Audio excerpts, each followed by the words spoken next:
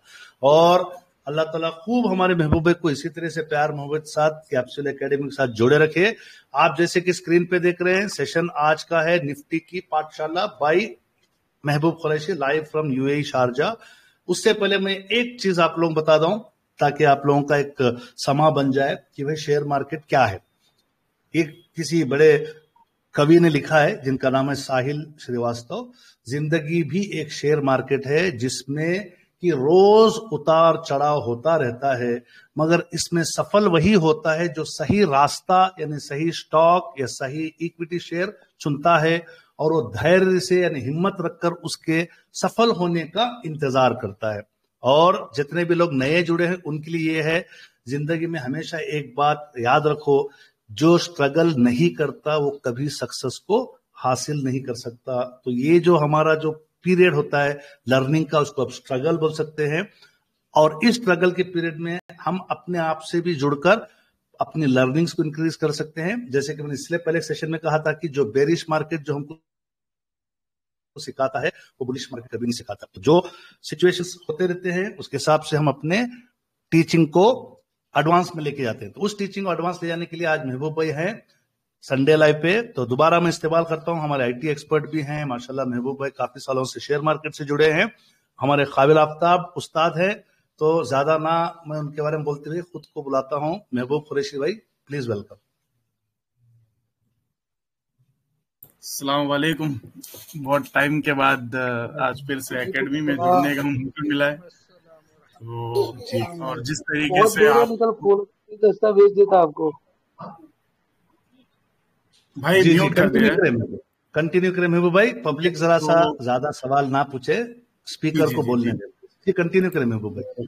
मैं अगर आपने भी जैसा सब्जेक्ट आपको पता ही है कि हम लोग जो आज डिस्कस करने वाले हैं वो मार्केट के बारे में डिस्कस करने वाले हैं, ठीक है। तो सबसे पहले तो हम लोग ये देखेंगे कि जो हम लोगों ने 1 महीना या 2 महीना पहले जो हम लोग ने प्रेडिक्शन किया था, ठीक है, क्या मार्केट ने उसी तरीके से बिहेव किया है या नहीं किया है, ठीक है। क्योंकि एनालिसिस करना और एक कंफर्मेशन करना कि ये वहां आना है, ये हम लोगों ने बहुत पहले ही प्रिडिक्ट किया था, राइट। और उसके बाद में मार्केट ने उसी तरीके से चाल चला, करेक्ट है। हालांकि बहुत से लोगों ने डिमांड सप्लाई और उसमें कोई ट्रेंड लाइन खींच रहा है, कोई जो भी ब्रेकआउट की लाइन खींच रहा है, या फिबोनाची पे आएगा या यहाँ आएगा वो आएगा, वो सब हम लोग ने देख चुके, राइट। बट उसमें आप ये भी बोल सकते हो कि जियोपॉलिटिकल इशू हो या फिर इसका हो, इलेक्शन का टाइम हो, चाहे वो यूएस इलेक्शन हो, चाहे वो किसी और चीज का इलेक्शन हो, या जो सिचुएशन चल रही है अभी अराउंड द वर्ल्ड वो हो, तो मार्केट ने उस तरह रिएक्ट किया या नहीं किया, राइट। तो सबसे पहले तो मैं ये दिखाता हूं आपको कि हमारा जो कंफर्मेशन था कि इसको 200 पे आना ही आना है, उसका रीजन क्या था, ठीक है। पहली चीज तो हम लोग वो डिस्कस करेंगे। दूसरी चीज हम लोग ये डिस्कस करेंगे कि जब हमने यहाँ पे इस लाइन में कहीं पे हमने प्रेडिक्ट किया था कि ये इसको 200 पे आना ही आना है, उसके पहले ये ऊपर नहीं जा सकता। अब ये वहां से आप देखो कितना % नीचे गिरा है। हम लोग ने मेरे ख्याल से इसी के आसपास हम लोग ने कुछ प्रेडिक्शन किया था कि इसको 200 के पास आना ही आना है। उसके बाद में बीच में बहुत सारे सेशन हुए हमारे, और उसके सेशन में भी हम लोग ने वही डिस्कस किया था कि उसको आना ही है। तो आप वहां से देखोगे तो ऑलमोस्ट निफ्टी ने 7% का ड्रॉडाउन दिखाया है, ओके। तो अब पहले ये देखेंगे हम लोग कि ये जो प्रेडिक्शन था वो क्यों था, और हम लोग इतने श्योर क्यों थे कि उसको 200 पे आना चाहिए, ठीक है। पहली चीज तो अगर आप ये देखोगे कि जब निफ्टी ने यहां से एक चाल चली है, ठीक है, आप पीछे से देख लो, ठीक है। सॉरी महबूब भाई, एक सेकंड, बैकग्राउंड व्हाइट कर लो if you can, I think. अच्छा हाँ, ओके। अभी सही है? जी बढ़िया, अब अच्छा नजर आ रहा है सब। अभी आप देखो दो चीज। अभी निफ्टी के ऊपर अगर आप ये देखोगे कि हमारे एकेडमी में जो पीडीएफ शेयर हुई है करेक्शन वाली, टाइम वाइज करेक्शन और प्राइस करेक्शन वाली, तो पहले चीज तो मैं आपको ये बता दूं कि वो जो पीडीएफ है वो निफ्टी के ऊपर या कोई भी इंडेक्स के ऊपर काम नहीं करेगी सही से। उसका रीजन ये है कि ये इंडेक्स है और इंडेक्स हमेशा वोलेटाइल होता है, ठीक है। तो अगर कोई अगर ये सोचेगा कि भाई पीडीएफ में लिखा हुआ है कि प्राइस 200 पे आएगा, फिर वहां से इतना कंसोलिडेशन करेगा, बट वो प्रेडिक्शन सही नहीं हुआ, तो वो चीज आप पहले जहन से निकाल देना, क्योंकि वो जो चीज है वो सिर्फ और सिर्फ स्टॉक पे काम करती है, वो इंडेक्स पे काम नहीं करती। इंडेक्स पे सिर्फ और सिर्फ एनालिसिस काम करता है, वो भी रियल टाइम, क्योंकि इंडेक्स इतना लंबा कभी कंसोलिडेशन नहीं कर सकता है। इंडेक्स हमेशा ऊपर नीचे। माइक्स म्यूट करें भाई, वरना कॉल्स हो जाएगा। माइक्स म्यूट करें, कॉल चालू है, कॉल्स वो म्यूट कर दे। जी माइक्स म्यूट करें भाई, हम लोग डिसिप्लिन में काम करते हैं, वरना फिर आपका माइक कंप्लीटली क्लोज हो जाएगा। जी कंटिन्यू में, sorry for the disturbance. Okay, तो उसके पहले भी हम लोग ये देखेंगे कि जब मार्केट करेक्शन हुआ था, एक तो ये जोन है, एक ये जोन है, और एक हम लोग ये जोन पुराना वाला है जो हम लोग एनालिसिस करेंगे, उसके बाद में हम लोग एक ये वाला करेक्शन एनालिसिस करेंगे, ठीक है। तो आपको पता चलेगा कि हमारी जो एनालिसिस थी वो क्यों इतनी सटीक थी, ठीक है। तो अभी आप यहाँ देखो, इसको तो सबसे पहले मैं वीकली चार्ट पे लेके जाता हूँ, ओके। चलो मैं यहां से समझाता हूं पहले आपको। तो अब पहले तो ये चीज देखना कि चाहे वो स्टॉक हो या चाहे वो इंडेक्स हो, ओके। अब जब कोई स्टॉक यहां से इसने करेक्शन किया है और यहाँ पे देखो आप वो 220 इसने अपना डेली का 20 यहाँ पे काट दिया है, ठीक है।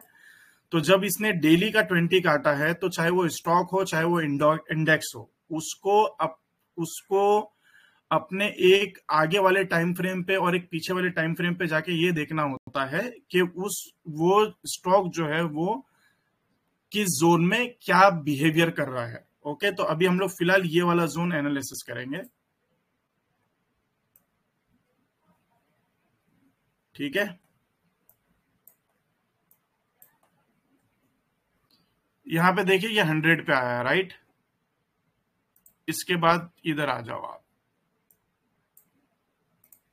चलो मैं 1 आवर से लेके जाता हूं, ठीक है, तब आपको और अच्छे से समझ में आएगा। अब ये चीज यहां पे नोटिस करो आप, कोई भी स्टॉक जब अपने 1 आवर का 200 तोड़ता है, चाहे वो स्टॉक हो चाहे वो इंडेक्स हो, ठीक है, उसको इसका मतलब ये है कि वो अपने इस टाइम फ्रेम पे काम नहीं कर रहा है, अभी उसने अपना टाइम फ्रेम चेंज कर दिया है। अब टाइम फ्रेम चेंज करने से मुराद क्या है, आप इसके 2 आवर पे जाओ, क्योंकि इसका जो नेक्स्ट रेजिस्टेंस आएगा वो इसका 200, जो उसका नेक्स्ट घंटे का 200 है, वो वहां पे शिफ्ट होता है, ठीक है।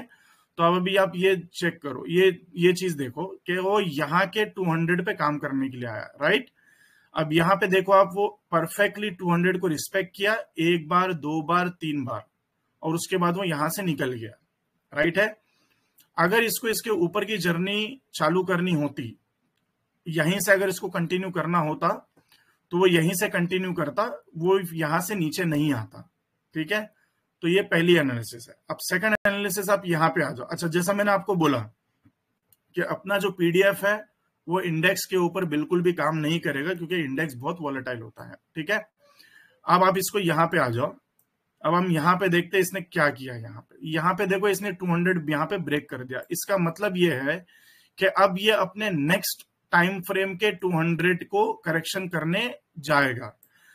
अभी अगर आप मेरी पुरानी कॉल चेक करोगे या आप मेरा पुराना कन्वर्सेशन अगर आपने सुना होगा, तो मैंने हमेशा ये जिक्र किया है कि अगर कोई भी टाइम फ्रेम के 200 को ब्रेक करता है और अगर स्टॉक वहां पे अच्छा खासा टाइम नहीं बिताता है, चाहे वो स्टॉक हो चाहे वो इंडेक्स हो, स्टॉक एक बार स्लो आएगा, बट इंडेक्स जो है वो इतनी जोर से नीचे गिरता है कि आदमी को मतलब सब्र करने का मौका नहीं देगा, ठीक है।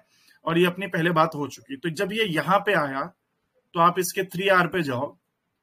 3 आवर पे क्या हुआ है, ठीक है। अब इसने यहाँ के 3 आवर का भी 200 काट दिया था। इसका मतलब ये है कि ये अपने 4 आवर के 200 को टच करेगा, और उसके बाद में अगर इसने 4 आवर का भी 200 काटा है तो अपने डेली के 200 को टच करने आना चाहिए, ओके। तो अभी आप ये अक्टूबर का जोन देखो, जब इसने यहाँ पे 200 मिस किया था, ये देख रहे हो आप जोन, ठीक है, जो वहां पे 200 इसने ब्रेक कर दिया। इसका मतलब इसको अपने 4 आवर के 200 पे आना ही आना है। ये 200 यहाँ पे इसने टच नहीं किया और ये यहां से ऊपर निकलने की कोशिश किया, लेकिन जब ये नीचे गिरा तो ये बहुत जोर से गिरा। और ये मैंने बहुत बार कॉल पे कह चुका हूं कि जब वो ऊपर से गिरता है ना, इंडेक्स स्पेशली, तो इतनी जोर से गिरेगा कि आपको मतलब काटो तो खून नहीं, पानी पीने का मौका भी नहीं देगा वो, ठीक है। तो आप अभी ये देख लीजिए, अब जब इसने यहाँ पे 200 अपना काटा, तो अभी इसका मतलब ये है कि अपना नेक्स्ट टाइम फ्रेम के 200 को उसको टच करना ही करना है, उसको बिना टच करे ये आगे नहीं निकल सकता, ठीक है। तो अभी आप यहां पे आ जाओ, अक्टूबर, ये देखो,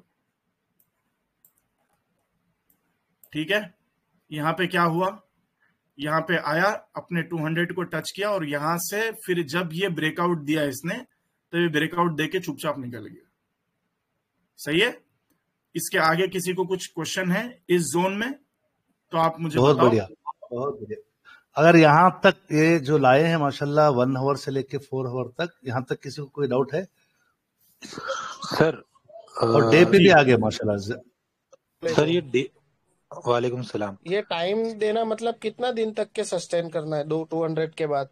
भाई इंडेक्स मैंने अभी वापस से मैं रिपीट करता हूँ, जिस तरीके से मैंने भी थोड़ी देर पहले बोला, वो भी सेशन शुरू होने से पहले, कि जो अपना टाइम वाइज करेक्शन और प्राइस वाइज करेक्शन की पीडीएफ है वो इंडेक्स पे काम नहीं करेगी, क्योंकि इंडेक्स है, इंडेक्स ज्यादा दिन तक कंसोलिडेशन नहीं कर सकता, और इंडेक्स जब गिरता है तो बहुत ही जोर से गिरता है, बहुत ही जोर से, ठीक है। और ये हमने बहुत आगे नोटिस किया है। और वोलेटाइल का मतलब क्या है? देखो, अगर आप स्टॉक के बारे में पूछोगे ना, तो स्टॉक हमेशा इस तरीके से साइडवेज में चलता है, हल्का सा यहीं पे घूमते रहेगा, वो इधर पे ही, बड़ो ऐसा बार बार ऊपर नीचे नहीं करेगा, इसको वोलेटिलिटी बोलते हैं, ठीक है। स्टॉक का साइडवेज और इंडेक्स का साइडवेज में जमीन आसमान का फर्क है। तो आप अपने ग्रुप में जो पीडीएफ शेयर करी है, आप उसको इंडेक्स, मतलब वो पीडीएफ को इंडेक्स से कंपेयर मत करो, ठीक है भाई, क्योंकि इंडेक्स है, इंडेक्स 50 स्टॉक से बना हुआ है, ओके। तो इंडेक्स ज्यादा देर तक कंसोलिडेशन नहीं कर सकता, वो करेक्शन करने आएगा और वो ऊपर की तरफ निकलेगा, वो वोलाटाइल होगा, लेकिन उसमें प्राइस वाइज करेक्शन का कोई मायने नहीं है, उसमें सिर्फ और सिर्फ ईएमए का करेक्शन हम लोग देख सकते हैं। वो भी किस तरीके से? अगर उसने 20 को मिस किया है तो वो उस टाइम फ्रेम का या उसके अगले टाइम फ्रेम का 20 को टच कर सकता है क्या नहीं कर सकता है, 50 को टच करने आएगा क्या नहीं आएगा, या 200 को टच करने आएगा क्या नहीं आएगा, हम लोग एक वो एनालिसिस कर सकते हैं। यहाँ पर आप सपोर्ट और रेजिस्टेंस का ये लगा सकते हो, वर्टिकल लाइंस लगा सकते हो आप, यहाँ पे लाइन का चैनल ब्रेकआउट लगा सकते हो या चैनल ड्रॉप, मतलब आप जो भी टूल आप यूज करते हो, but time wise correction, price wise correction index में आप नहीं कर सकते हो, ठीक है जी, जज़ाकल्लाह। तो मेरा सवाल ये था महबूब भाई, जी अभी आपने बताया कि जिस तरह 1 आवर पे हमने देखा कि कोई भी जी टाइम फ्रेम ये में 20 तोड़ रहा है, तो फिर हमको जी 2 घंटे के ऊपर देखना है कि भाई फिर अगर तोड़ रहा है तो दूसरा जी जो हम टाइम फ्रेम में 2 घंटे पे जाके वो देखना है कि वो नीचे वाला अगर 20 को तोड़ा है तो 50 को तोड़ा है कि नहीं, वो नीचे 2 घंटे वाला देखना है।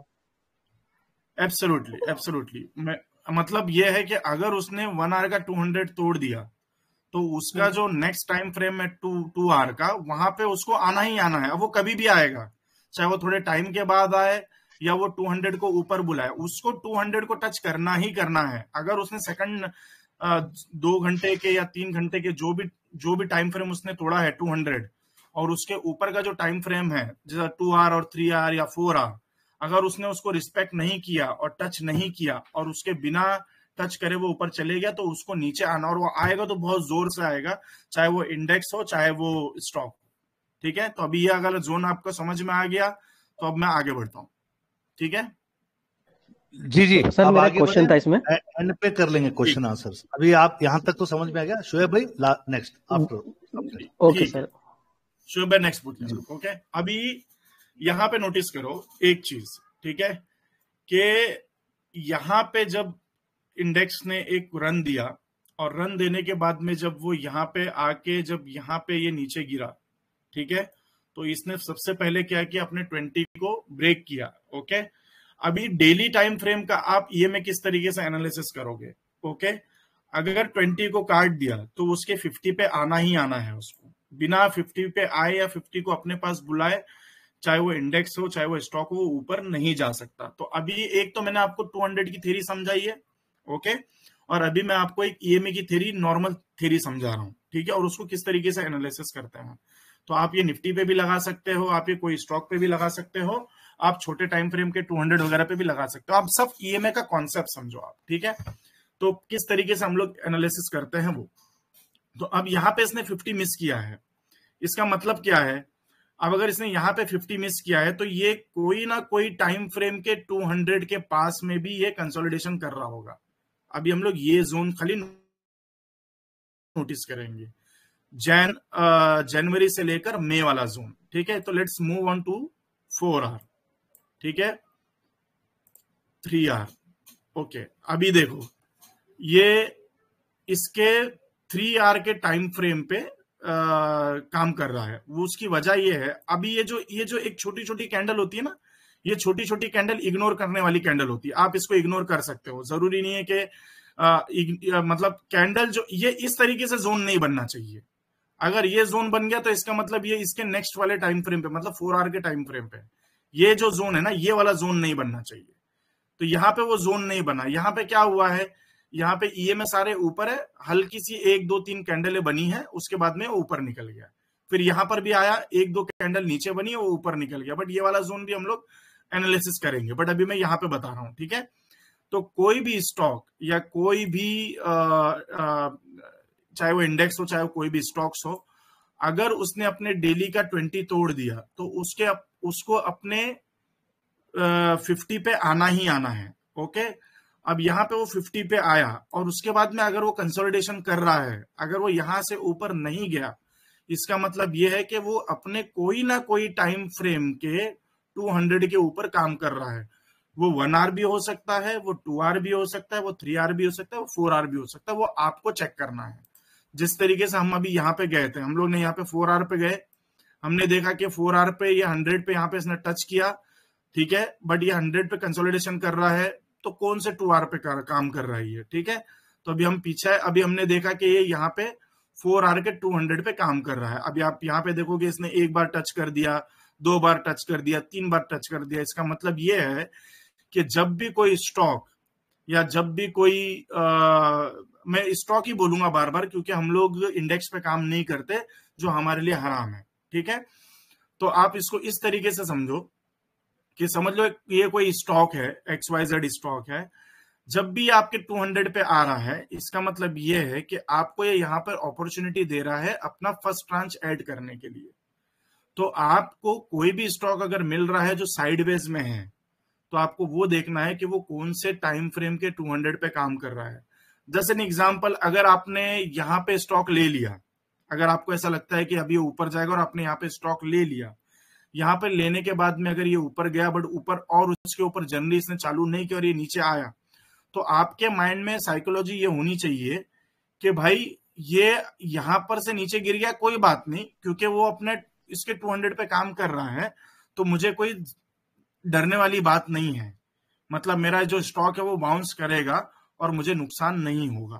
तो वो जो वापस से 200 से बाउंस बैक करेगा। तो अभी आप देखो निफ्टी ने क्या किया, निफ्टी यहाँ पे 3R पे काम कर रहा था, 3R पे काम करके यहां से निकल गया। अब यहाँ पे जो इसने 200 मिस किया है, तो अब इसने कौन सा 200 मिस किया है, तो अभी आप देखो ये जो है वो डेली का 200 मिस किया था, ठीक है।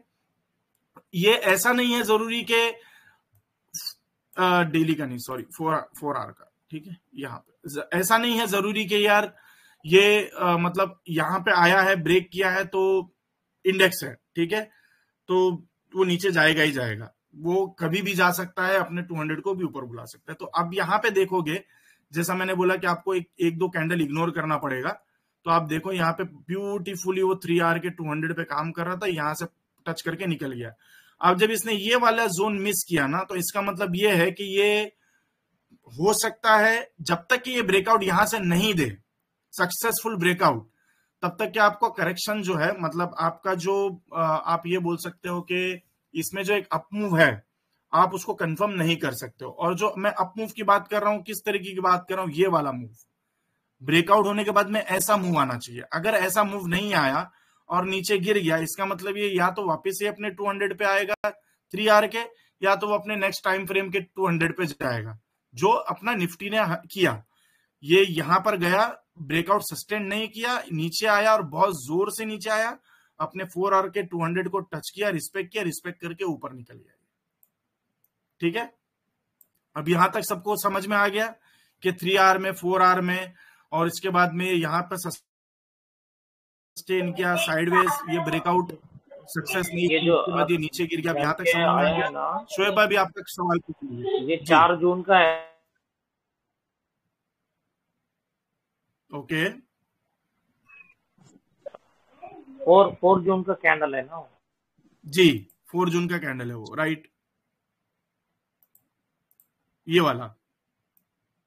वो नॉन मतलब किसी को अंदाजा ही नहीं था उसका ऐसा हो सकता है। करेक्ट है, लेकिन देखो आप जो बोल रहे हो राइट है, किसी को अंदाजा नहीं हो सकता है कि ये हो सकता है, लेकिन अगर आप ईएमए में मास्टर कर लिए ना तो आपको ये सब फॉल आप मतलब प्रिडिक्ट कर सकते हो। मैं मतलब लोग बोलते हैं कि प्रिडिक्शन नहीं कर सकता है, वो मुझे ऐसा लगता है कि यार या तो उन्होंने थ्योरी अच्छे से सीखी नहीं है, या तो उनको ऐसा लगता है कि सामने वाला बहुत बकवास कर रहा है। ठीक है, और मैं बहुत सारे वीडियो देख चुका हूँ, चाहे वो यूट्यूब हो, चाहे वो आप बैंक्स वगैरह के कॉल्स वगैरह देखो, चाहे वो एक्सिस बैंक हो, चाहे वो आईसीआईसीआई बैंक हो, किसी चीज के भी कॉल देखोगे ना तो डिस्क्लेमर लिख के ही आता है कि भाई मतलब मार्केट है, जरूरी नहीं है कि वो नीचे करेक्शन करने आएगा। ठीक है, बट अगर आप एक ही चीज को अगर आपने मास्टरी कर ली ना तो आप 100% ये फॉल्स जो है वो ये जो फॉल है ना वो प्रिडिक्ट कर सकते हो। जैसे एन एग्जांपल अभी मैं आपको बताता हूँ। अभी समझ लो यहाँ पे ये गैप अप ओपन हुआ था, राइट। हम लोग सिर्फ ये वाला जोन एनालिसिस करते हैं, सिर्फ ये वाला जोन हम लोग एनालिसिस करते हैं, और हम लोग ये देखते हैं, ठीक है, अभी ये वाला ये जो 1 डे की कैंडल है, राइट, ये वाली हम लोग यहाँ पर एनालिसिस करेंगे, यहाँ पे ये वाले जोन में, ठीक है, ताकि लोगों को थोड़ा सा ये हो जाए। अभी मैं आया 4R पे, यहाँ पे 3R पे, 1R पे, ओके।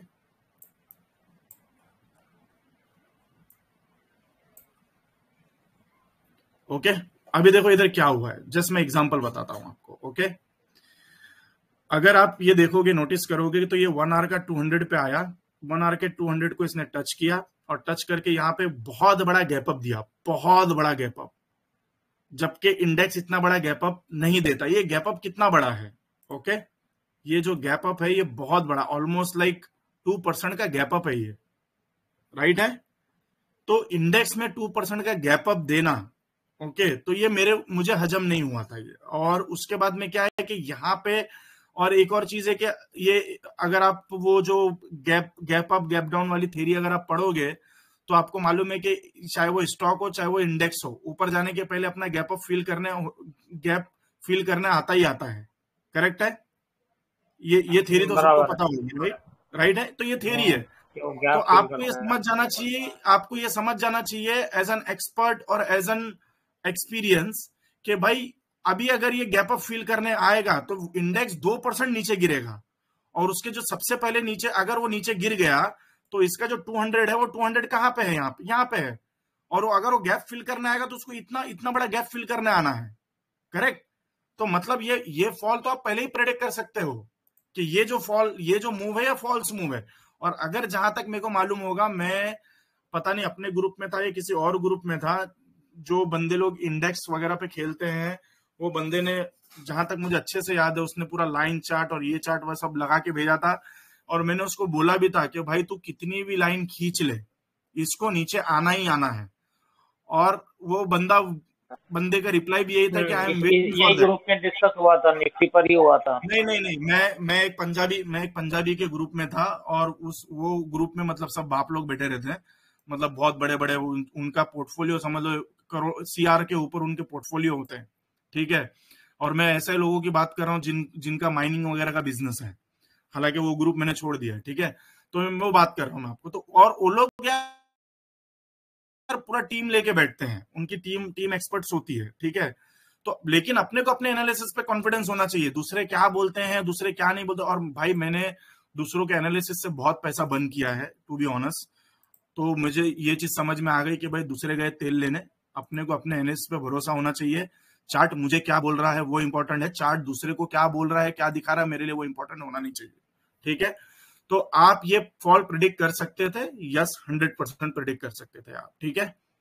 तो ये यहां तक क्लियर हो गया अभी आपको? सर बराबर। ये 3 जून की जो कैंडल बनी है वो एक न्यूज के हिसाब से भी बोल सकते सर हैं, इसमें मुझको 2 चीजें पूछनी इलेक्शन थी। का एक रिजल्ट आया तो था। ये कि मिनिमम टाइम फ्रेम हमको 1 आवर रखना है इसका चेक शुएब करने के भाई, लिए। शुएब ऑलरेडी कोई क्वेश्चन पूछ रहे थे, जंप मत करें। अच्छा जी, सॉरी मैंने वो आई नहीं उनकी, सॉरी। आवाज आ रही है सबको। तो अभी आप जून इसको 3 न्यूज बोल लो या जून आप 3 क्या तो क्या इलेक्शन टक्कर बोल पूछ लो, रहे थे वो? अगर आप मेरे, हाँ मैं उनका सवाल लेता हूँ फिर से, ठीक है। अगर आप ये देखोगे कि मेरे पिछले के कम्युनिकेशन भी देखोगे ग्रुप में, तो जब लोग बोलते मतलब इलेक्शन आने वाले हैं या वॉर का जो भी सिनेरियो है, मैं एक ही बात बोलता था, चाहे कितना भी बहाना कर लो, इसको नीचे आना ही आना है, ठीक है। तो आप इसको इस तरीके से समझो कि आपका एक टेक्निकल एनालिसिस, आप कोई भी टेक्निकल पे काम करते हो, चाहे वो आप आरएसआई पे काम करते हो, चाहे वो एमएससीडी पे काम करो, चाहे वो आप ईएमए पे काम करो या सीसीआई पे काम करो, किसी चीज पे भी काम करो, ठीक है। अगर आपको मालूम है कि यार मेरे इंडिकेशन के हिसाब से, now I will emphasise here indication not indicator, because मेरे लिए इंडिकेशन मैटर्स नॉट इंडिकेटर, ठीक है। ये इंडिकेटर मेरे लिए सिर्फ एक बहाना है प्रिडिक्शन करने का, बट इंडिकेशन जो होता है वो आपके साइकोलॉजी है, ठीक है। आपको चार्ट जो दिखा रहा है वो आपके माइंड में, आपकी नजरों से आपको दिख रहा है कि ये चार्ट क्या बोल रहा है, ठीक है। बट आपका दिल और दिमाग, आपको कॉन्फिडेंस होना चाहिए कि भाई ये करने क्या वाला है, ठीक है। तो अगर कोई बंदा गैप अप गैप डाउन पे ही सिर्फ काम करता है या कैंडलस्टिक पैटर्न पे काम करता है या किसी चीज पे भी काम करता है, तो उसको इतना मालूम होना चाहिए कि भाई इसको फिलअप करने आना ही आना है, चाहे वो कभी भी आए। मैं ये नहीं बोलता हूं कि वो दूसरे दिन ही आ जाए या तीसरे दिन ही आ जाए, उसको आना ही आना है। भले वो थोड़े टाइम के लिए मूव देगा, या तो ये वाला मूव देता हो, उसके बाद में नीचे गिरता, भाई उसको आना ही आना है। गैप अप गैप डाउन का जो बेसिक फंडा है और बेसिक अल्गोरिदम है, या आप बोल लो उसको फाउंडेशन है, वो यही है, तो उसको आना ही आना है। अब उसमें आप न्यूज घुसा दो, आप उसमें इलेक्शन घुसाओ, कुछ भी घुसाओ, यार वो पूरे बहाने हैं मेरे हिसाब से। चार्ट जो बोलता है, जो थ्योरी बोलती है, जो आपका एनालिसिस बोलता है, आपको उस पर भरोसा होना चाहिए। ऊपर ऊपर चले गया तो तीर है, नहीं तो फकीर है, सिंपल, ठीक है। अब आप उसको इस तरीके से समझो, ओके। तराजू है, तराजू के अंदर दो चीज आप रख लो, एक रख लो आप मतलब 100 किलो का आप सेब रख लो, और एक तराजू में आप एक सिर्फ 10 किलो का सेब रखो, ठीक है। तो आपके हिसाब से सबसे ज्यादा महंगा क्या होना चाहिए? जिसने सवाल पूछा था जवाब देंगे? सेब। अरे भाई 100 किलो वाला सेब महंगा होना चाहिए 10 किलो वाला? 100 किलो वाला। 100 किलो वाला, ठीक है। सबकी राय यही है, 100 किलो वाला, ठीक है जी। अब मैं बोलता हूं आपको कि एक बंदे ने जो 100 किलो जिस पे रखा हुआ है सेब, उसमें से 90% सेब सड़े हुए हैं, और जहां पे 10 किलो रखा हुआ है वहां पे सारे जो सेब है वो क्वालिटी वाले अच्छे सेब है। अब तराजू कौन सा भारी हुआ, 10 किलो वाला 100 किलो वाला? 10 किलो। तो बात यही है, किलो वाला ही भारी रहेगा सर। भाई वैसा नहीं होता है। 100 किलो वाला कैसा भारी होगा? अगर किसी को सेब खरीदना है तो पहले 10 किलो वाले सेब बिकेंगे कि पहले 100 किलो वाले सेब बिकेंगे? 10 किलो वाले। तो मार्केट में क्या चलता है? मार्केट में क्वालिटी चलती है।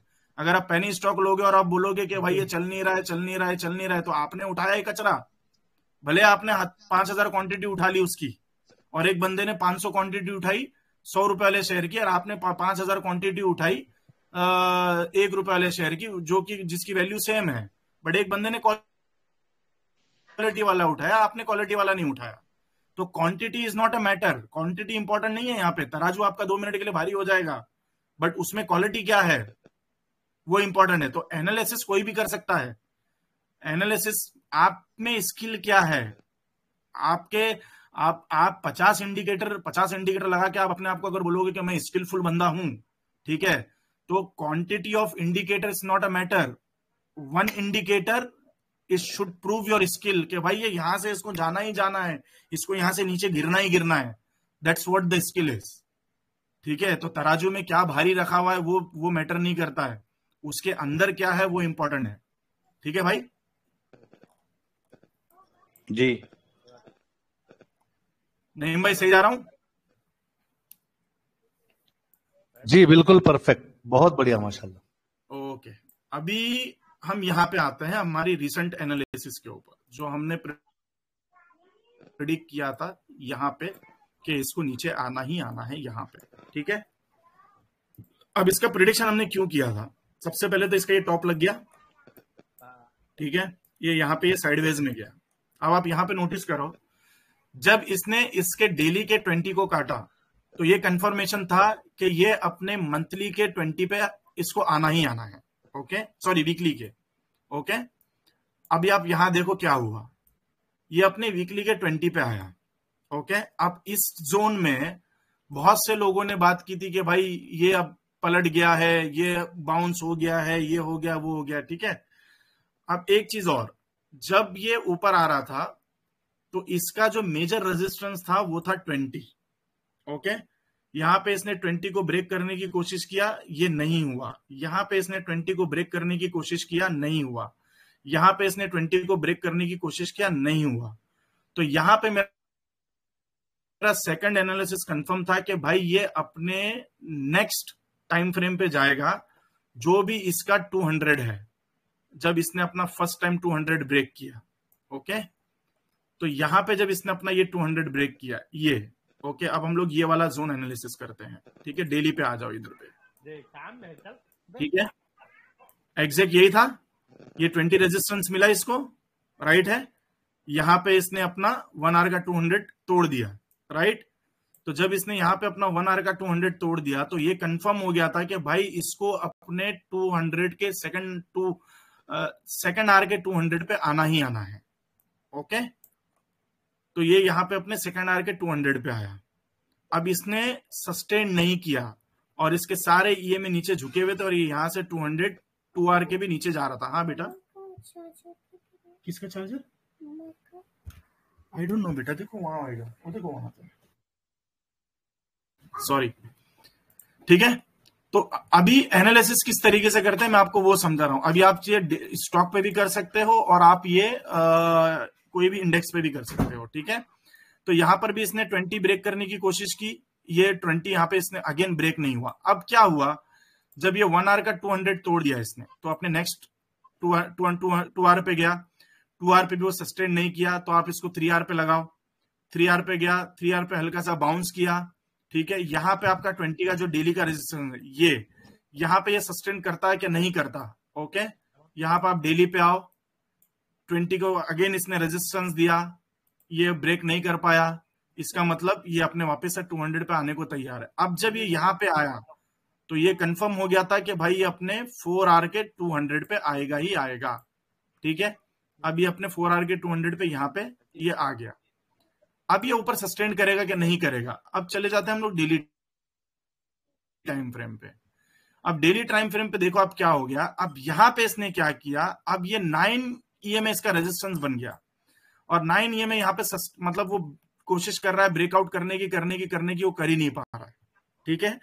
तो इसका मतलब क्या है कि अब ये अपने वीकली के टाइम फ्रेम के 20 को करेक्शन करने को जाएगा। अब इसने जब वीकली के टाइम फ्रेम को भी करेक्शन किया और जब ये वाला इसने जोन तोड़ दिया, तो मुझे अच्छे से याद है मेरी और यूसुफ भाई की बात हो रही थी, अगर यूसुफ भाई कॉल पे होंगे तो मैंने यही कहा था कि अब ये अपने 50 वीकली के 50 के जोन पे जाएगा। और अगर आप मेरा ये चेक करोगे, अपना पुराने जो कम्युनिकेशन चेक करोगे और जो मैंने लेवल बताया था, मैंने ये बताया था कि मुझे लग रहा है कि निफ्टी जो है 23,300 के आसपास आएगा। ये 50 जो 60 है ना, वो एक बफर रखना पड़ता है ताकि यार अपनी भी बेइज्जती नहीं हो, ठीक है। जो भी है सच बोल रहा हूं मैं, ठीक है। तो 50 पॉइंट आप इज्जत के समझ लो, बाकी की अपनी एनालिसिस समझ लो, ठीक है। तो इसको 50 पे आना ही आना था, वीकली के 50 पे आना ही आना था इसको। तो आप अगर इसको यहां से देखोगे तो इसका मतलब यहाँ पे कंफर्म हो गया। जब इसने अपने यहाँ पे जब इसने अपने 4 आवर के 200 को तोड़ा तो ये कंफर्म था कि ये अपने डेली के 200 पे इसको आना ही आना है और बिना 200 के आके जाएगा नहीं। अब जब इसने यहाँ पे डेली के 200 पे जब यहाँ पे इसने ये वाली कैंडल बनाई थी, तो यहाँ पे जो हमारा एनालिसिस था वो थोड़े टाइम के लिए था, वो ये था कि यहाँ पे इसने 20 ब्रेक कर दिया है। अब मुझे लग रहा है कि यहाँ पे 50 पे आएगा। अब ये 50 पे आया, ये 50 पे आके निकल गया। तो यहां तक आपको एनालिसिस समझ गया? समझ गया।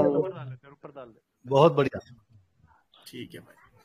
तो आप इसको चाहे कोई इंडेक्स पे लगा लो, चाहे आप इसको कोई स्टॉक पे लगा लो, चाहे आप इसको दुनिया के कोई भी मार्केट में लगा लो, सिस्टम इसी तरीके से काम करेगा और आप प्रेडिक्शन कर सकते हो, नो डाउट। आप टाइम वाइज करेक्शन भी प्रेडिक्ट कर सकते हो, आप प्राइस वाइज करेक्शन भी प्रेडिक्ट कर सकते हो। आपको मैं अभी एक बताता हूं, मैं एक स्टॉक में मैंने रिकवरी ली है, ठीक है, और मैं टॉप पे लिया था, नॉन शरिया कंप्लायंस शेयर था। अगर इजाजत है नईम भाई तो मैं शायद बता सकता हूँ, सिर्फ इसलिए बता सकता हूँ क्योंकि यार कभी कभी क्या होता है, डिस्क्लेमर यही कि वो एजुकेशन के लिए बता रहे हैं, वो एजुकेशन के लिए, हाँ, बाय सेल रिकमेंडेशन नहीं है। बट मैं ये बताना चाहता हूं कि अगर आप में कॉन्फिडेंस होता तो क्या आप उस चीज को प्रेडिक्ट कर सकते थे या नहीं कर सकते थे, बस मेरा बोलने का मतलब ये है, ठीक है। और थोड़ी बहुत हम लोग ने एनालिसिस की थी, अब क्योंकि मेरे जो दूसरा ग्रुप है उसमें नॉन मुस्लिम बंदे भी हैं, ठीक है, तो हम लोगों को सिर्फ मेरा स्टॉक नहीं देखना होता है, हमारे को थोड़ा बायस भी होना पड़ता है। और कभी कभी ऐसा होता है कि यार वो आदमी भावनाओं में बह जाता है तो वो स्टॉक ले लेता है, ठीक है। अब देखो मैंने क्या किया था, मैंने स्टॉक है ना यहाँ पे लिया था, ये जोन में या ये जोन में लिया था, यहाँ पे लिया था कि जब ये 9 EMA से पलटा था, ठीक है, और मैंने अच्छा खासा पैसा लगाया था इसमें। इवन मेरे ग्रुप में भी जो नॉन मुस्लिम बंदे हैं हम लोगों ने लगाए थे, इसमें हम लोगों ने स्टोरी पकड़ी थी, बट वो स्टोरी चली नहीं, पता नहीं क्यों। अब जब यहां से नीचे गिरा, आप देखो कितना % नीचे गिरा है, ठीक है, यहां से लेकर यहां तक एक 23% 25% का ड्रॉडाउन। मतलब अगर आप मुझे पूछोगे तो मेरा उस टाइम पे इसमें लॉस होगा, मेरे ख्याल से कुछ 60,000 के आसपास मेरा लॉस होएगा। अब मैंने इसको रिकवर कैसा किया, अभी आप मैं उसको ये बताता हूं कि मैं इसको रिकवर कैसा किया मैंने, ठीक है। तो जब इसने ये 9 काटा तो मैं सबसे पहले इसके तो आगे वाले टाइम फ्रेम पे चला गया कि भाई जब इसने 9 काटा है यहाँ पे, ठीक है, मैं इसको लगा देता हूं यहाँ पे, ओके, मैं इसको यहाँ पे लगाता हूं, ठीक है, ये जोन में ये।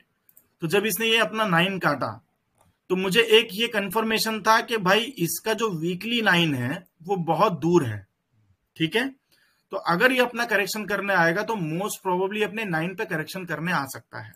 ये मेरी ये हमारे EMA की एनालिसिस है, बराबर है। अब क्या हुआ, जब ये यहां पर आके इसने क्लोजिंग दी ना, तो मैंने इसमें एवरेज डाउन किया, यहां पे सेकंड ट्रांच एवरेज डाउन किया मैंने, ओके। तो जब मैंने एवरेज डाउन किया तो मेरा जो लॉस था वो हल्का सा हाफ हो गया, ठीक है।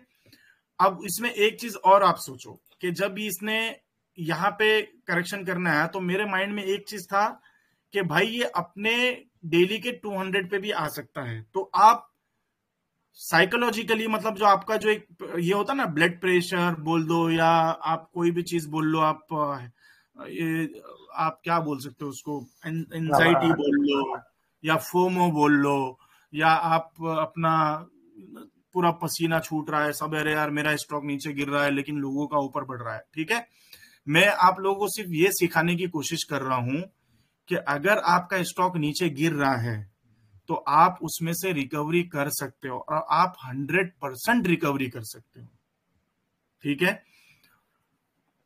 अब इसमें आप यहां देखो, तो मुझे इतना कंफर्म था कि अगर आएगा तो अपने 200 के पास में भी आ सकता है, ओके।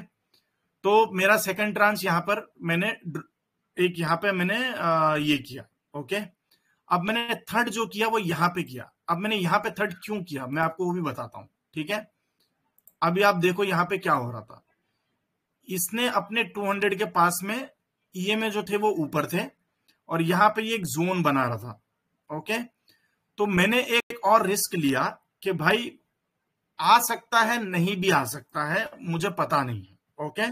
तो मैंने क्या किया, जब इसने ये क्लोजिंग दी और अपना 9 ये जब EMA के ऊपर आया, 20 के ऊपर आया, और यहां पे जब ये सस्टेन कर रहा था तो मैंने यहां पे इस जोन में अपना एक थर्ड ट्रांच मैंने ऐड किया। और मैंने, आप यकीन मानो, ऊपर से मैंने 1000 क्वांटिटी यहां बाय की थी, 1000 क्वांटिटी यहां बाय की, 1000 क्वांटिटी मैंने 20 के आसपास बाय करी, 3000 क्वांटिटी, और लास्ट में मैंने यहां पे जब इसने अप ट्रेंड दिया ना तब मैंने एक रिस्क लिया। मतलब यार नसीब में लगा तो तीर, नहीं तो फकीर, मैं वैसी आदमी हूं।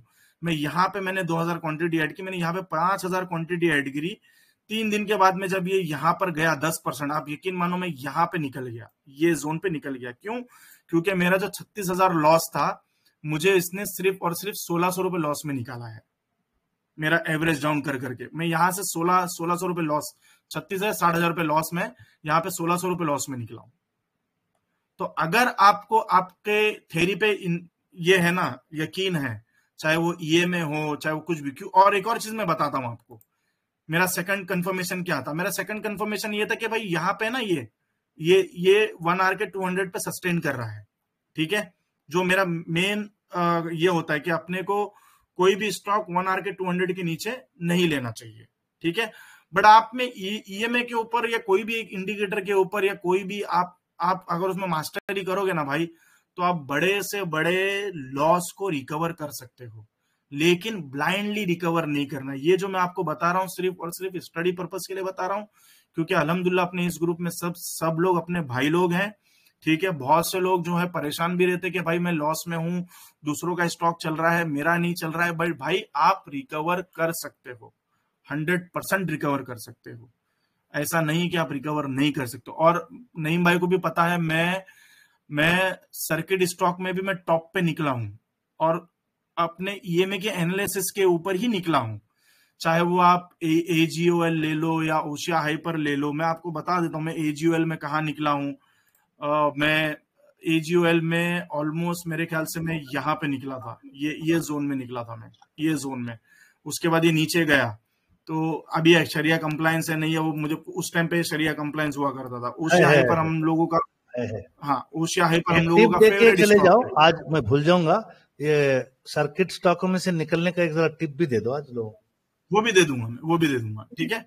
ये देखो ओशिया हाइपर में यहाँ पे निकला, ये जोन में निकला हूं मैं, यहाँ पे एग्जैक्टली यहीं पे निकला हूं मैं। और नईम भाई को पता है, जब हम लोग दुबई में मिले थे तब मैंने उनको बोला था कि नईम भाई मैंने एंट्री ली है यहाँ पे। अब मैंने एंट्री क्यों ली यहाँ पे, हालांकि मैं यहाँ पे घुसा था और यहाँ पे मैंने लॉस बुक करके निकल गया था। उसकी वजह ये थी कि हम लोग थोड़ा फंडामेंटल घुस गए थे और फंडामेंटल के बेस पे हम लोग इसको होल्ड करे थे। फिर उसके बाद में ग्रुप में कॉल भी आया कि भाई प्रमोटर बेच रहा है, ये सब बेच रहा है, निकल जाओ। बट मेरी जो थीसिस थी वो ये थी कि अगर कोई कंपनी की सेल्स और उसका ईपीएस, उसका प्रॉफिट बढ़ रहा है, तो कंपनी में कुछ ना कुछ बात होगी तो ही वो बढ़ रहा है। तो जब ये 920 का यहाँ पे क्रॉस ओवर हुआ, तो यहाँ पे इसने मौका नहीं दिया, बट यहाँ पे मेरे को इसने घुसने का मौका दिया और मैंने एग्जैक्टली ये 2 दिन मैंने अच्छा खासा एक्यूमुलेशन किया। ये 2 दिन यहाँ पे मैंने एक्यूमुलेशन किया। उसके बाद में जब ये स्टॉक यहाँ से यहाँ गया, तो मैं यहाँ से मैंने एग्जिट करना चालू किया। उसका रीजन क्या था वो भी मैं आपको बताता हूँ। पहला रीजन ये कि ये जो एक कैंडल बनी हुई है, ठीक है, ये इसका रेजिस्टेंस है, राइट, इसका एक ये रेजिस्टेंस है। अब इसका रेजिस्टेंस क्यों है, उसकी वजह ये है, ये इसका रेजिस्टेंस है, देखो यहाँ पे, ओके। या तो ये सस्टेन करे या तो ये ब्रेकआउट करके निकल जाए, ओके। तो ये पहले अपनी थीसिस ये थी कि भाई ये अगर थोड़ा बहुत ऊपर जाएगा तो यहाँ। अब मैंने प्रॉफिट जो बुक करना शुरू किया ना, मैंने प्रॉफिट यहां से बुक करना शुरू कर दिया था। मैं बताता हूं आपको, मैंने यहां से प्रॉफिट बुक करना शुरू कर दिया था। यहां से जब ये जब फर्स्ट टाइम इसने ये वाला जोन में जब इसने डाउन चालू किया ना, तो मैं यहां से लेकर यहां तक मैं प्रॉफिट बुक करना शुरू किया। अब ये जो मैंने प्रॉफिट बुक किया था, अगर आप 15 मिनट का चार्ट देखोगे यहां पे,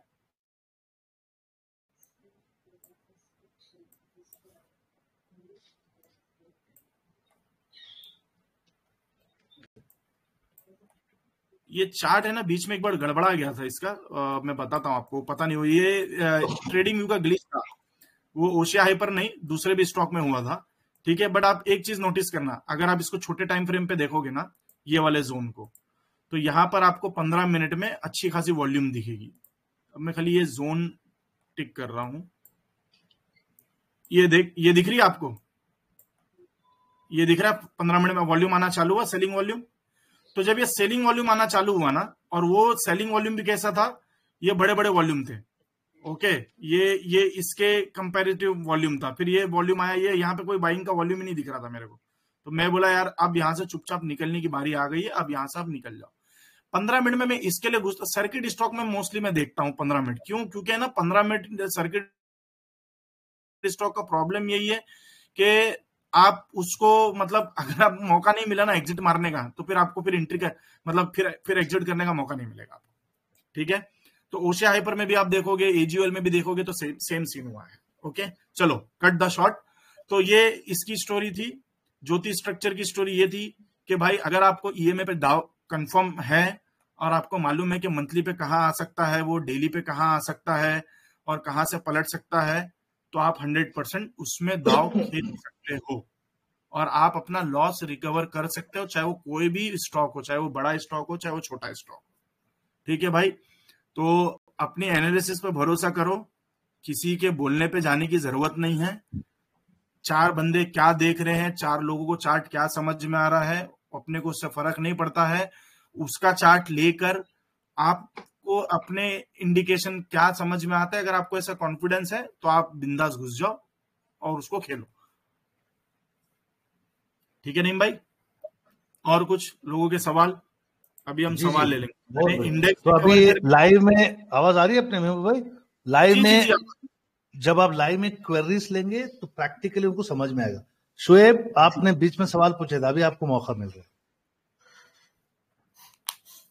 शुएब नाम वाले कौन थे? 2 बार माइक ऑन करके सवाल पूछ रहे थे, है या कॉल में से चले गए? चलिए, लाइन जंप कर रहे थे, जब लाइन में नंबर आया तो गायब हो गए। चलिए भैया, दूसरे लोग जिसको सवाल पूछना है अपना नाम बोलो, सवाल पूछो। वालेकुम सलाम जी भाई। मैं भाई, मेरा एक स्टॉक था, अगर आपकी इजाजत तो ईएमए पे ही है। कोई बात नहीं, बोलो ना। मैं उसको बहुत दिनों से देख रहा हूँ, HEUBACH ह्यूगच कोलोरन। डे के टाइम फ्रेम में एकदम सीधी लाइन बन के जा रही है। ये क्या स्टॉक का क्या नाम है? हाँ यही है ओके, पिगमेंट का। ओके, तो सबसे पहले तो हम लोग इसको इस तरीके से एनालिसिस करेंगे भाई। कोई भी स्टॉक हो, ठीक है, सबसे पहला हमारा एनालिसिस होना चाहिए मंथली टाइम फ्रेम से। आप कोई भी स्टॉक, अभी आपको स्विंग खेलना है, राइट जी तो सर। अभी अगर आपको स्विंग खेलना है ना, तो पहली चीज तो ये देखना है आपको कि यार जो स्टॉक है मेरा मंथली टाइम फ्रेम पे वो अप ट्रेंड में है या नहीं है। ओके, तो अगर आप ये जोन देखोगे तो ये जो जोन है बार बार इसको टच करता है, नीचे आ रहा है, टच कर रहा है, नीचे आ रहा है, राइट। तो आपको जी पहला सर। कंफर्मेशन ये है कि अगर मंथली टाइम फ्रेम पे कोई भी स्टॉक 9 ईएमए के ऊपर है और उसका अगर बार बार रेजिस्टेंस यहां पे मिल रहा है, तो इसका मतलब यह है कि आपको महीने में, 2 महीने में या 3 महीने में, क्योंकि मंथली टाइम फ्रेम है, आपको यहां तक प्राइस लाके देगा जरूर। आप समझ रहे मेरे बोलने का मतलब? हाँ, ये रेजिस्टेंस पे आके बार बार पलटेगा बार बार, क्योंकि मंथली स्ट्रक्चर ही वही है उसका, ठीक है। तो अभी जी आप सर। यहाँ पे देखो एक और चीज, ठीक है। अभी जब ये यहां से नीचे गिरा, अब ये यहां से ऊपर जा रहा है, तो कितना महीना ऊपर जाने के लिए लिया इसने? 1 महीना, 2 महीना, 3 महीना, 4 महीना, ये 5 महीना, राइट है। 5 महीने, तो राइट। अगर आपको स्विंग खेलना है तो आपको ये पहले तो ये होना चाहिए कि भाई 5 महीने तक तो कोई स्विंग होता नहीं है, वो होता है इन्वेस्टमेंट। इन्वेस्टमेंट, हाँ, ओके। इस केस में आपको क्या करना है, आपको सबसे पहले तो ये स्टॉक रिजेक्ट कर देना है। क्यों? क्योंकि इसका स्ट्रक्चर स्विंग के लिए नहीं है। ओके, इसका जो स्ट्रक्चर है वो लॉन्ग टर्म का स्ट्रक्चर है, पहली बात, ठीक है। अभी आप उसके ये देखो कि ये अपना जो ऑलमोस्ट लाइक मंथली के 200 ईएमए के पास में, तो मैं इसको बोलूंगा कि यार ये वीकली का कंसोलिडेशन कर रहा है, ठीक है। वीकली का नहीं है एक्चुअली, बट ये वीकली का टाइम जोन पे चल रहा है, राइट। तो वीकली का जो अपना टाइम फ्रेम है, अगर आप अपना पीडीएफ भी ओपन करके देखोगे तो यार 2 से 3 साल लगते हैं उस स्टॉक को ऊपर जाने के लिए, ठीक है। तो वीकली का स्ट्रक्चर भी प्रॉमिसिंग नहीं है। दूसरी बात, वीकली में ये स्टॉक जो है वो 9 ईएमए के नीचे ट्रेड कर रहा है। तो पहली बात आपका ये सेकंड यहां पर भी रिजेक्ट हो जाना चाहिए कि जो अगर स्टॉक वीकली में 9 के नीचे है, ओके, तो आपको क्या स्विंग लाके देगा? वो आपका जो रेजिस्टेंस है, पहला रेजिस्टेंस, वो 9 ईएमए ही बन रहा है, राइट। तो आपको देगा क्या? वो कुछ नहीं देगा। कितना परसेंट का? ये है 0.9%, 0.5%। तो आप अननेसेसरी यहां बैठ के अपना खून जलाओगे और कुछ नहीं करोगे, बराबर है। अभी आ जाते हैं हम लोग डेली पे। अब डेली पे आप देखो, ये जब यहां से गिरा उसके बाद में इतना टाइट कंसोलिडेशन कर रहा है, ओके। तो अभी आप बोलोगे अरे महबूब भाई ये मतलब एकदम जबरदस्त स्ट्राइड्स कंसोलिडेशन कर रहा है ये, मतलब डेली पे भी कर रहा है, मंथली अपना 2 आवर पे भी कर रहा है, 3 आवर पे भी कर रहा है, 4 आवर पे भी कर रहा है। इसका मतलब ये है कि ये ऊपर जाने को रेडी है। बट ऊपर जाने के लिए इसका मंथली स्ट्रक्चर या वीकली स्ट्रक्चर भी तो अच्छा होना चाहिए ना। आप ब्लाइंडली नहीं खेल सकते हो सिर्फ, ठीक है भाई। आपको ऐसा लग रहा होगा कि यहाँ पे जी सलाम अलैकुम। हाँ भाई, हेलो सलाम अलैकुम। वालेकुम सलाम। जी मेरा एक सवाल था। टेक्नोलॉजी के बारे में बताया ना, क्विक हिल टेक्नोलॉजी।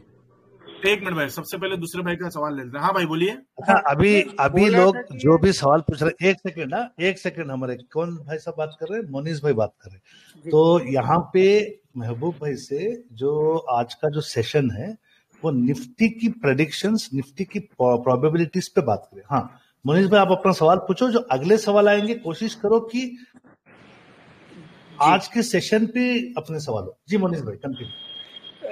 महबूब भाई, अगर ये निफ्टी का भी अगर समझो कि जो 200 EM है वो डेली वीकली में भी दोनों में अगर 200 के नीचे जाती है तो हम वो कौन सा टाइम वाइज करेक्शन पकड़ सकते हैं, डेली वाला या वीकली वाला, फिर या मंथली पे जाना पड़ेगा?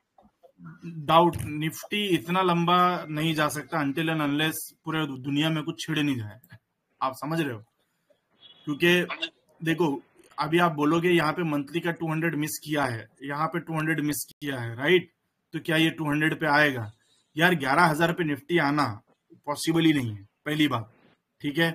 या आप वीकली का भी 200 ले लो, 19,000 पे आना, क्योंकि अभी क्या है मालूम है, इंडिया का जो इकोनॉमी है ना बहुत स्ट्रांग है भाई, बहुत स्ट्रांग है। और दूसरी चीज क्या है कि इंडिया ग्रोथ कंट्री है, okay? It is not like other country. तो आप स्टॉक, ये जो ईएमए है ना, ये ईएमए आप मतलब अपनी जो ईएमए की थ्योरी है वो करेक्शन, प्राइस वाइज करेक्शन और टाइम वाइज करेक्शन की, वो आप इंडेक्स पे नहीं कर सकते भाई, बिल्कुल भी नहीं कर सकते, वो रॉन्ग है।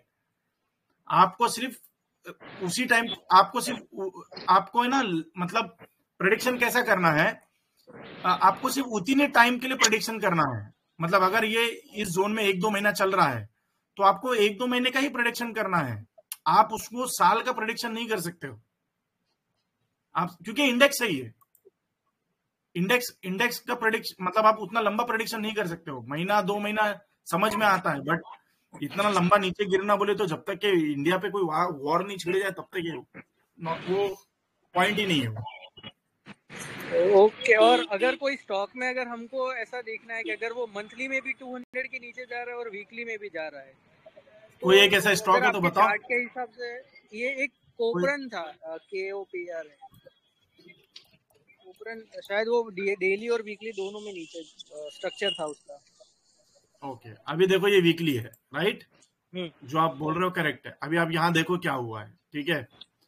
ये आईपीओ से नीचे गिर रहा है, ठीक है? 200 इसका रेजिस्टेंस है, ओके? यहाँ पे इसने 200 को ब्रेक किया। अब यहाँ पे जब इसने 200 को ब्रेक किया उसके बाद ये नीचे आया और उसके बाद में ऊपर निकल गया, ये इसको बोलते हैं वी शेप रिकवरी, राइट? अब आप यहाँ से वीकली में आ जाओ, ठीक है? अब क्या हुआ, जब इसने वीकली का 200 ब्रेक किया तो ये कंफर्मेशन है 100% कि इसको मंथली के 200 पे आना ही आना है, ओके? यहाँ पे 2 चीज होती है, एक होती है प्राइस वाइज करेक्शन, एक टाइम वाइज करेक्शन, राइट है? तो अगर कोई स्टॉक प्राइस वाइज करेक्शन करता है और उसके बाद में वो टाइम नहीं बिताता है तो कोई प्रॉब्लम नहीं है, ठीक है? रीजन ये है कि जो प्राइस वाइज करेक्शन है वो इंपॉर्टेंट है rather than time wise correction. Price wise correction का इंपॉर्टेंट टाइम वाइज करेक्शन से ज्यादा है, ओके? तो अगर कोई स्टॉक वी शेप रिकवरी देता है आपको, चाहे वो डेली टाइम फ्रेम पे हो चाहे वो वीकली टाइम फ्रेम पे हो, ओके? जरूरी नहीं कि वो टाइम बिताए, ओके? हो सकता है कि यहाँ पे जो इन्वेस्टर है उनको ये प्राइस पे चाहिए था, ओके? और वो प्राइस उनको लाना है तो फास्ट गिरा भी सकते हैं, आप समझ रहे हो? तो हम लोगों ने जो ईएमए की थ्योरी लर्न की है और हमको जो ईएमए का कॉन्सेप्ट बताया गया है वो यही है कि अगर एक बार स्टॉक ने प्राइस वाइज करेक्शन कर दिया दैट इज मोर इंपॉर्टेंट, ठीक है? टाइम वाइज करेक्शन वो 1 महीना भी ले सकता है, 2 महीना भी ले सकता है, 3 महीना भी ले सकता है। तो हम लोग जो पहला ट्रांच हम लोग ऐड करते हैं ना, पहला ट्रांच हम लोग तब ऐड करते हैं जब वो स्टॉक अपने 200 के पास में आके हमको मिलता है और उसके बाद में हम वेट करते हैं उसके ब्रेकआउट का। अब ब्रेकआउट आप चैनल खींच लो या आप सपोर्ट एंड रेजिस्टेंस खींच लो या आप कोई ईएमए का क्रॉसओवर देख लो, दैट डिपेंड्स अपॉन यू। आप छोटे टाइम फ्रेम पे चले जाओ, डिपेंड ऑन यू। ठीक है भाई, तो आपका ये जो है परफेक्ट, आपने जो पकड़ा है परफेक्ट है, चाहे वो ईएमए हो, चाहे वो मंथली हो, चाहे वो वीकली हो। अगर वीकली काट दिया तो उसको मंथली पे आना ही आना था। ठीक, अब देखो इधर क्या हुआ, अब ये चीज नोटिस करो एक आप, यहाँ पे इसने 200 को मिस किया, यहाँ पे इसने टाइम नहीं बिताया। अगर आप मेरा सेशन के शुरू में सुना होंगे जब मैंने कहा है कि अगर कोई स्टॉक टाइम नहीं बिताए, चाहे वो इंडेक्स भी क्यों ना हो, बहुत जोर से नीचे गिरता है, करेक्ट है।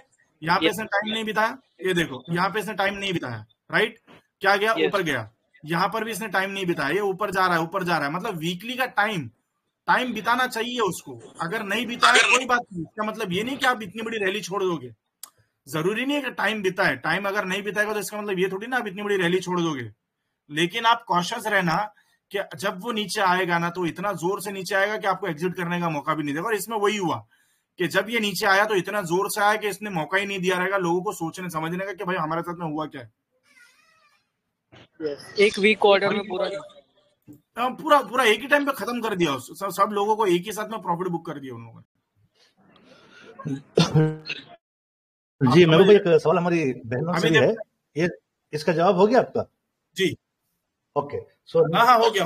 एक लास्ट चीज समझा देता हूँ खाली मैं, जी एक लास्ट चीज बता देता हूँ। आप पोखरण में देखो, जब ये 200 काटा यहाँ पे और यहाँ से ये गया, तो जरूरी नहीं कि आप यहाँ नहीं बैठो।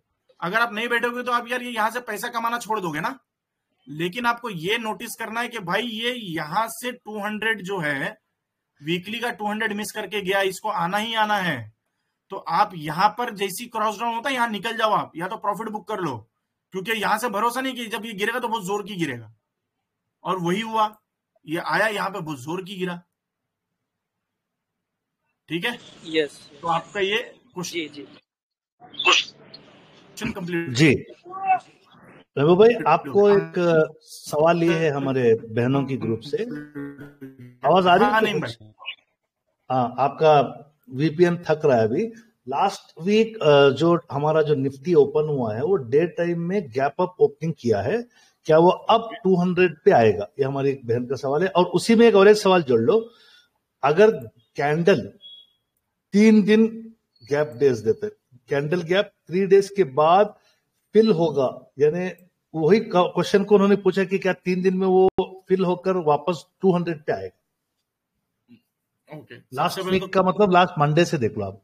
सबसे पहले तो सवाल बहुत अच्छा है, टू बी ऑनेस्ट। अगर आप उसको मेरे को पूछोगे क्या निफ्टी सस्टेन करेगा, राइट, या वो 24,700 के ऊपर जाएगा कि नहीं जाएगा, करेक्ट, ये इंडेक्स है, राइट। पहली बात, अगर आप ये देखोगे तो निफ्टी ने जो एक रैली दी है ये एक स्ट्रॉन्ग अपमूव की रैली है।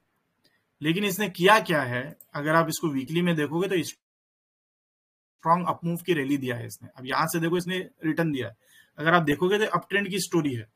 बट प्रॉब्लम क्या हो गया कि यहाँ पे जब ये डेली क्लोज किया ना आते आते, तो इसने बेरिश कैंडल बना दिया इसने। ठीक है मोहम्मद, कल इसको लेना बेटा, जाओ, मैं बाद में सिखाऊंगा आपको, जाओ बाद में सिखाऊंगा, ठीक है। तो अभी आप देखोगे तो यहाँ पे इसने आते आते 20 को, मतलब यहाँ पे आते आते इसने बेरिश क्लोजिंग दे दी इसने, ठीक है। तो सीन ये है कि अब मुझे ऐसा लग रहा है कि अगर निफ्टी को यहां से ऊपर जाना है तो ये 24,700 के आसपास आए, यहाँ पे थोड़ा सस्टेन करे, उसके बाद ऊपर निकले 24,800 या 24,000, हाँ 24,800 24,700 के आसपास आके ये ऊपर निकले। अगर नहीं तो अगर ये नीचे गिरेगा तो मुझे ऐसा लगता है कि इसका जो सपोर्ट लेवल है वो 24,350 के आसपास या 24,200 के आसपास दिख रहा है। वो क्या दिख रहा है, वो ये दिख रहा है। अगर आप देखोगे तो इसका जो 50 है, क्योंकि सबसे बड़ा ई में यही है 24,400, तो ये सबसे पहले तो अपना ये यहां वाले ईएमए को रिस्पेक्ट करेगा, ओके। और अगर आप वीकली देखोगे तो अगर इसने ऊपर नहीं गया तो वापस से हो सकता है 23,300 पे भी आ सकता है, ओके, ठीक है। तो आपका जो सवाल है राइट है, बट मुझे ऐसा लग रहा है कि ये जो आप गैप फिल आप बोल रहे हो, बट रैली देने के बाद में इसने कंटिन्यूस रैली दी है, तो मुझे ऐसा लग रहा है कि मार्केट यहाँ पे वॉलेटाइल रहेगा। और ये चीज हम लोगों ने पहले भी डिस्कस करी थी कि मार्केट वॉलेटाइल रहेगा ऊपर जाए तक, क्योंकि अभी आप देखो ये मतलब 200 ये में जो है, मैं आर्ली की बात कर रहा हूँ, वो ऑलमोस्ट आपके 100 ये में जो है वो नीचे है 200 के। तो यहाँ पे इसको ऊपर खींचने के लिए थोड़ा टाइम लेगा। जिस तरीके से यहाँ पे इसने सारे ईएमए को खींचने के लिए टाइम लिया, तो नीचे भी आया, फिर ये ऊपर गया, फिर हल्का नीचे आया, तो ये टाइम लेगा। अब आप इसको किस तरीके से नोटिस करोगे? इसको आप इस तरीके से नोटिस करोगे कि भाई 15 मिनट में 200 काट रहा है कि नहीं। अगर 15 मिनट में 200 काट दिया तो 30 मिनट पे जाएगा, 30 मिनट में काट दिया तो भाई ये 1 आवर के पास आएगा। क्यों? क्योंकि 100 ईएमए नीचे है, अभी ऊपर आया नहीं है 100 ईएमए। तो यहाँ पर आप वोलेटिलिटी जो है वो एक्सपेक्ट कर सकते हो, 100% एक्सपेक्ट कर सकते हो, ठीक है।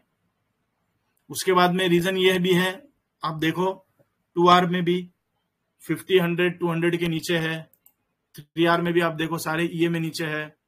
4 आवर में कोशिश कर रहे हैं ऊपर जाने की, डेली में पलटे हैं। तो वोलेटिलिटी तो रहेगी, क्योंकि सारे ईएमए अभी छोटे टाइम फ्रेम पे ऊपर आना बाकी है। नहीं भाई, आंसर पूछे उनको, जी एकदम क्लियर। मैं सिस्टर का रिप्लाई भी देख लेता हूँ। आपने माशाल्लाह बहुत अच्छा समझा दिया, बहुत खूब। नेक्स्ट क्वेश्चन प्लीज जी, किसी का ऑडियंस में से। महबूब अस्सलाम।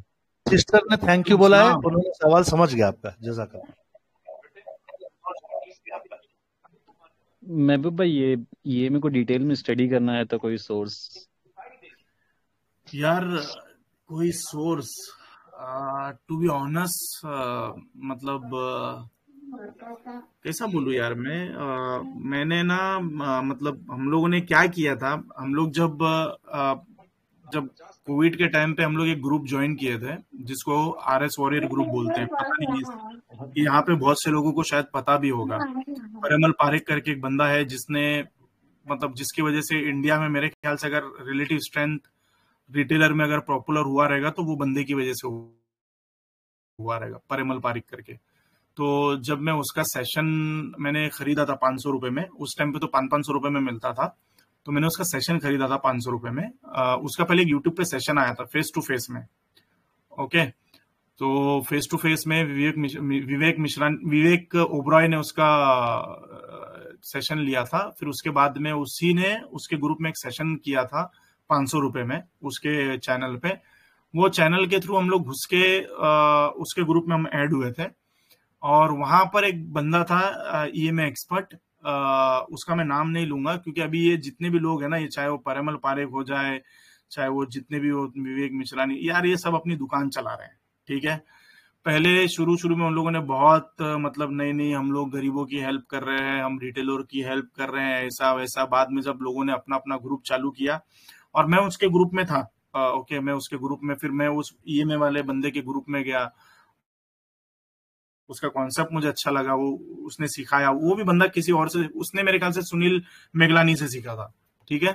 तो उसने सुनील मिगलानी से सीखा होगा और हम लोगों को उसने सिखाया था, उसने फ्री में सिखाया था। उसके बाद में जब उसने सेशन चालू किया भाई 55,000 या 60,000 रुपीज में उसने सेशन चालू किया था। बंदे का मेरे को डीएम भी आया था कि यार आप अपनी स्टडी जो है वो इसी तरीके से शेयर मत करो, आप मेरे साथ जुड़ जाओ, हम लोग है ना आपको रॉयल्टी देंगे। तो भी ऑनेस्ट बोल रहा हूँ मैं आपको, ठीक है। वो मुझे बात हजम नहीं हुई, क्योंकि यार जब हमने फ्री में सीखा है तो मैं दूसरों को पैसे में क्यों सिखाऊं। और ऐसा जरूरी नहीं है कि यार अब यार ठीक है, मेरा माइंडसेट अलग है, दूसरों का माइंडसेट अलग होता है, ठीक है। तो जितनी भी ईएमए की स्टडी अगर आप यूट्यूब पे चेक करोगे ना, तो कॉन्सेप्ट सबका एक ही है भाई, ठीक है। कोई किसी ने मतलब कोई हाई फंडू कॉन्सेप्ट बताया नहीं है। मैं आपको एक चीज बताता हूँ, ठीक है। मैं सारे ईएमए हटा देता हूँ, मैं सारे ईएमए हटा देता हूँ यहाँ से, जैसा एन एग्जांपल। मैं सिर्फ दो ईएमए रखता हूँ, ठीक है। अब आपको ऐसा लग रहा होगा कि यार हमारा पैसा नहीं बन रहा है, दूसरों का पैसा बनता है, हमारा ही पैसा नहीं बनता है, ठीक है। मैं आपको बताता हूं एक चीज, ठीक है। अभी आप देखो एक चीज, साइकोलॉजिकली मैं बोल रहा हूं, ठीक है। आप चाहे इसको आप कोई स्टॉक में भी लगा लेना, चाहे किसी चीज में भी लगा लो, आपका रूल क्या होना चाहिए, जब तक के स्टॉक आप कोई भी ईएमआई ले लो, चलो आप एक ईएमआई लो, सिंगल ईएमआई लो, चाहे वो आप ईएमआई पे काम करते हो, चाहे वो आप आरएसआई पे काम करते हो, चाहे वो किसी पे भी काम करते हो, आपका माइंड ये होना चाहिए लाइन के ऊपर मेरा, लाइन के नीचे दुनिया का, सिंपल, ठीक है। यहां से आप ऊपर चढ़े, यहां तक आपने इसको जर्नी तय करी, इसने नीचे क्लोज किया, आप यहां से एग्जिट मार लिए, यहां पर आप वापिस से घुस गए, फिर इसने आपको यहां पर एग्जिट दे दिया, आप लॉस भी बुक नहीं किए, प्रॉफिट भी बुक नहीं किए, निकल गए, ठीक है। फिर आप यहाँ पे घुसे, यहाँ पर आप वापस एग्जिट मार लिए, थोड़ा बहुत प्रॉफिट मिल गया, लेके निकल गए, फिर आप यहाँ पे घुसे, यहाँ से आप यहाँ तक घुसे, यहाँ पर आपने एग्जिट मार दिया। क्या है इसमें, कुछ है? बहुत अच्छा इसमें है ज्यादा ये, दिमाग लगाने सही है कुछ ये। भी नहीं महबूब है। साहब उसके बाद बहुत सही बोल रहे हैं। ये बैक टेस्टिंग जो आप अभी बता रहे हैं ना, एक सिंगल ईएमआई की, मैं काफी दिन से ये बैक टेस्टिंग कर रहा हूँ। आपका मैंने देखने के बाद मैंने ये दिमाग मैंने भी लगाया कि अपन इतना नहीं भी करके सिंगल ईएमआई की कर सकते हैं, और मैंने उसके ऊपर पेपर ट्रेडिंग भी किया, तो उसमें मैं मोस्टली प्रॉफिट में ही निकला हूँ। ज्यादा वही बोल रहा हूँ, ज्यादा दिमाग लगाना भाई, लाइन इतना लाइन लगाने का, फिर कोई बोलता है भाई यहाँ पर हैमर कैंडल बन गई, यहाँ पर मारू बोजू बन गई, वहां पे ये बन गई वो बन गई। अरे भाई वो इतनी स्टडी की भाई मेरे को तो कैंडल स्टिक आती ही नहीं है, मेरे को सिर्फ एक ही चीज आती है ईएमआई, उसके अलावा मेरे को कुछ भी नहीं आता भाई, कुछ भी नहीं आता, और मेरे को इंटरेस्ट भी नहीं है कि ईएमआई के सिवा मैं कुछ और चीज सीखूं। Very good.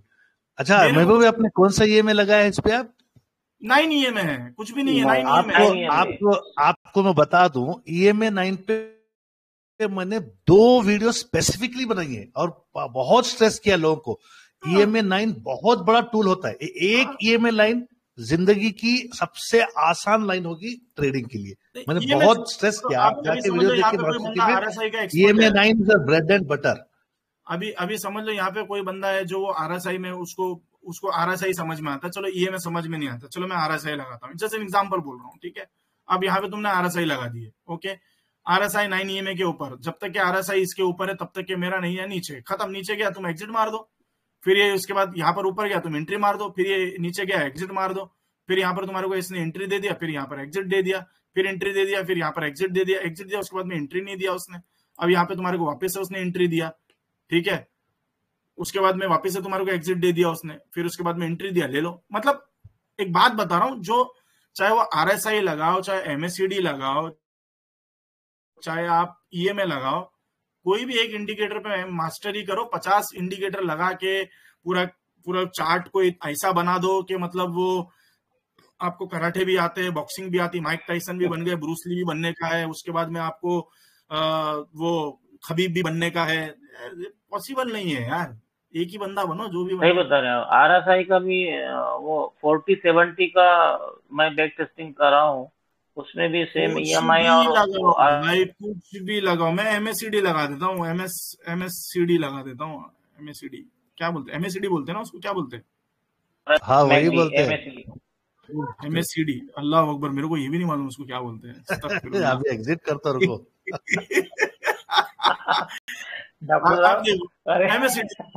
ठीक है, ये यहाँ पर तुम एंट्री मारे, यहाँ पर तुमने एंट्री लिए, यहाँ पे तुमने चलो यहाँ पे तुम्हारे को एग्जिट मिल गया, खत्म है।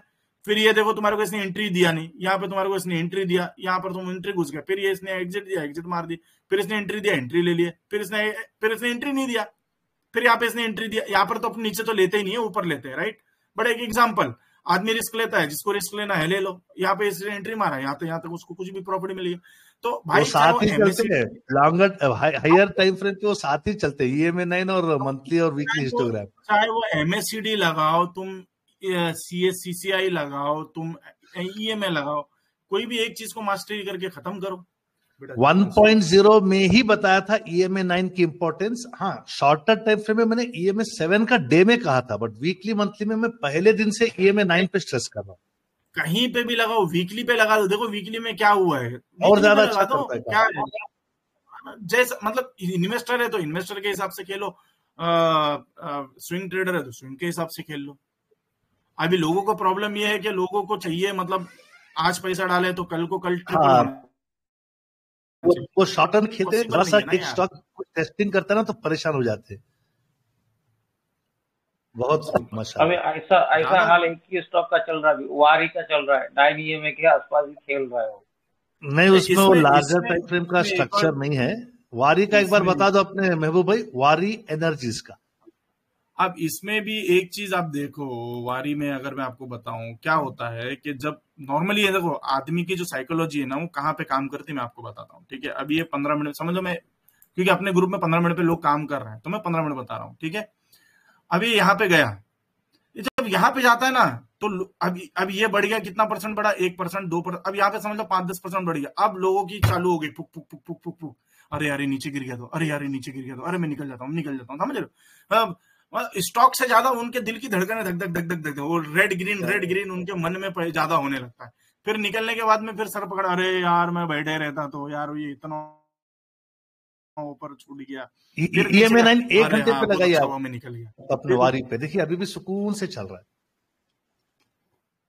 ये वाला पकड़ लो ना जोन। मैं जी ये बोलने की कोशिश कर रहा हूँ ये नईम भाई के प्रॉब्लम क्या है, जब ऊपर जाता है ना तो लोगों की धड़कनें चालू हो जाती है, मेरा प्रॉफिट मेरा प्रॉफिट मेरा प्रॉफिट मेरा गिर प्रॉफिट, जाएगा बोल के, करेक्ट। फिर वो तस्बीह उधर ही चालू हो जाती है, profit loss profit loss profit, फिर वो सुभान अल्लाह अल्हम्दुलिल्लाह छोड़ के फिर वो चालू हो जाता है प्रॉफिट लॉस, समझ रहे हो तुम। और जब गिर जाता है ना तो लगता है ऊपर आ ऊपर आ ऊपर आ। बस वही तस्बीह छोड़ के फिर यही चालू हो जाती है। क्या चले बोलेंगे अभी। अच्छा, अभी मेरे पास सिर्फ 10 मिनट बचे हैं मैक्सिमम, और 2 सवाल ले लेते हैं। और नासिर भाई आपके सवाल ज्यादा हो गए, अब आप नए लोगों को सवाल देंगे। जी सावर भाई का सवाल हो गया। जी अल्ताफ शेख सवाल पूछे। जी भाई महबूब भाई, जैसे कि अभी एशियन पेंट्स ने वीक का 200 EMA तोड़ दिया है, तो क्या वो मंथ के 200 EMA को रिस्पेक्ट करने के लिए आ सकता है क्या एशियन चेक पेंट? करता हूँ, 1 मिनट में चेक कर लेता हूँ, ठीक है। हाँ, एशियन पेंट काफी गिरा है मंथली में से भी, और आई थिंक 30% तो करेक्शन हो रहा है अभी इसमें।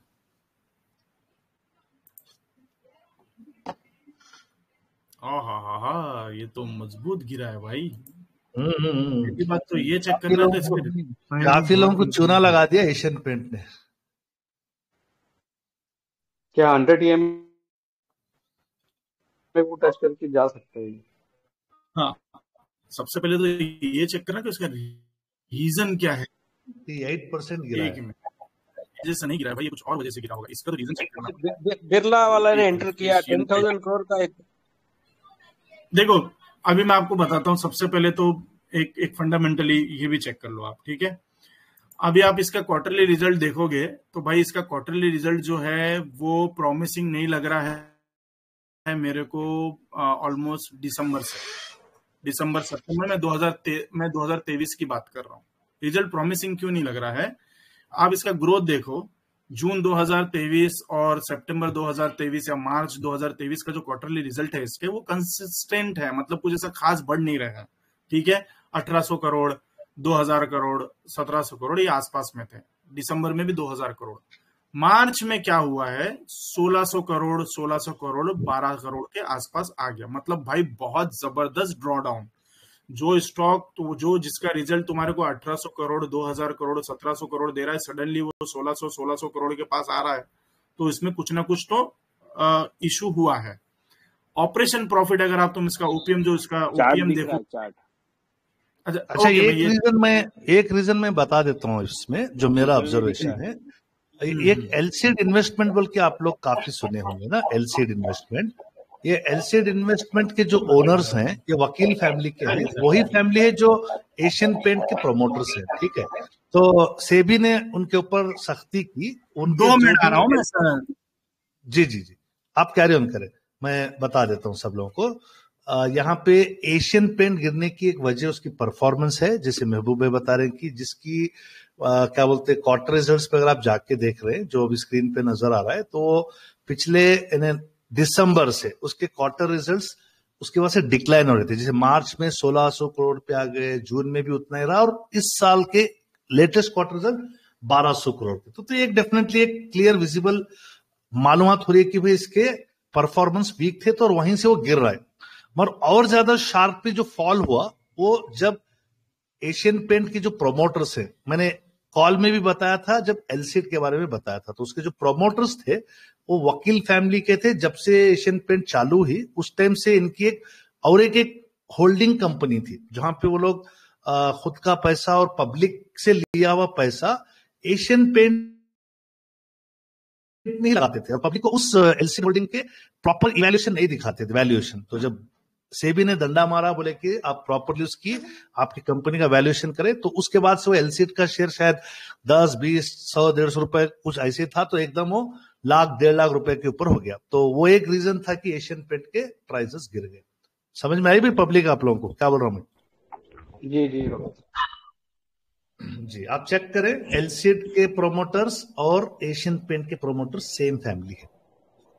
ओके, ये अच्छा, वो जो पेनी स्टॉक 3 रुपए का था वो बढ़ गया, वही था ना? नहीं नासिर भाई, आपकी आवाज ब्लर हो रही है।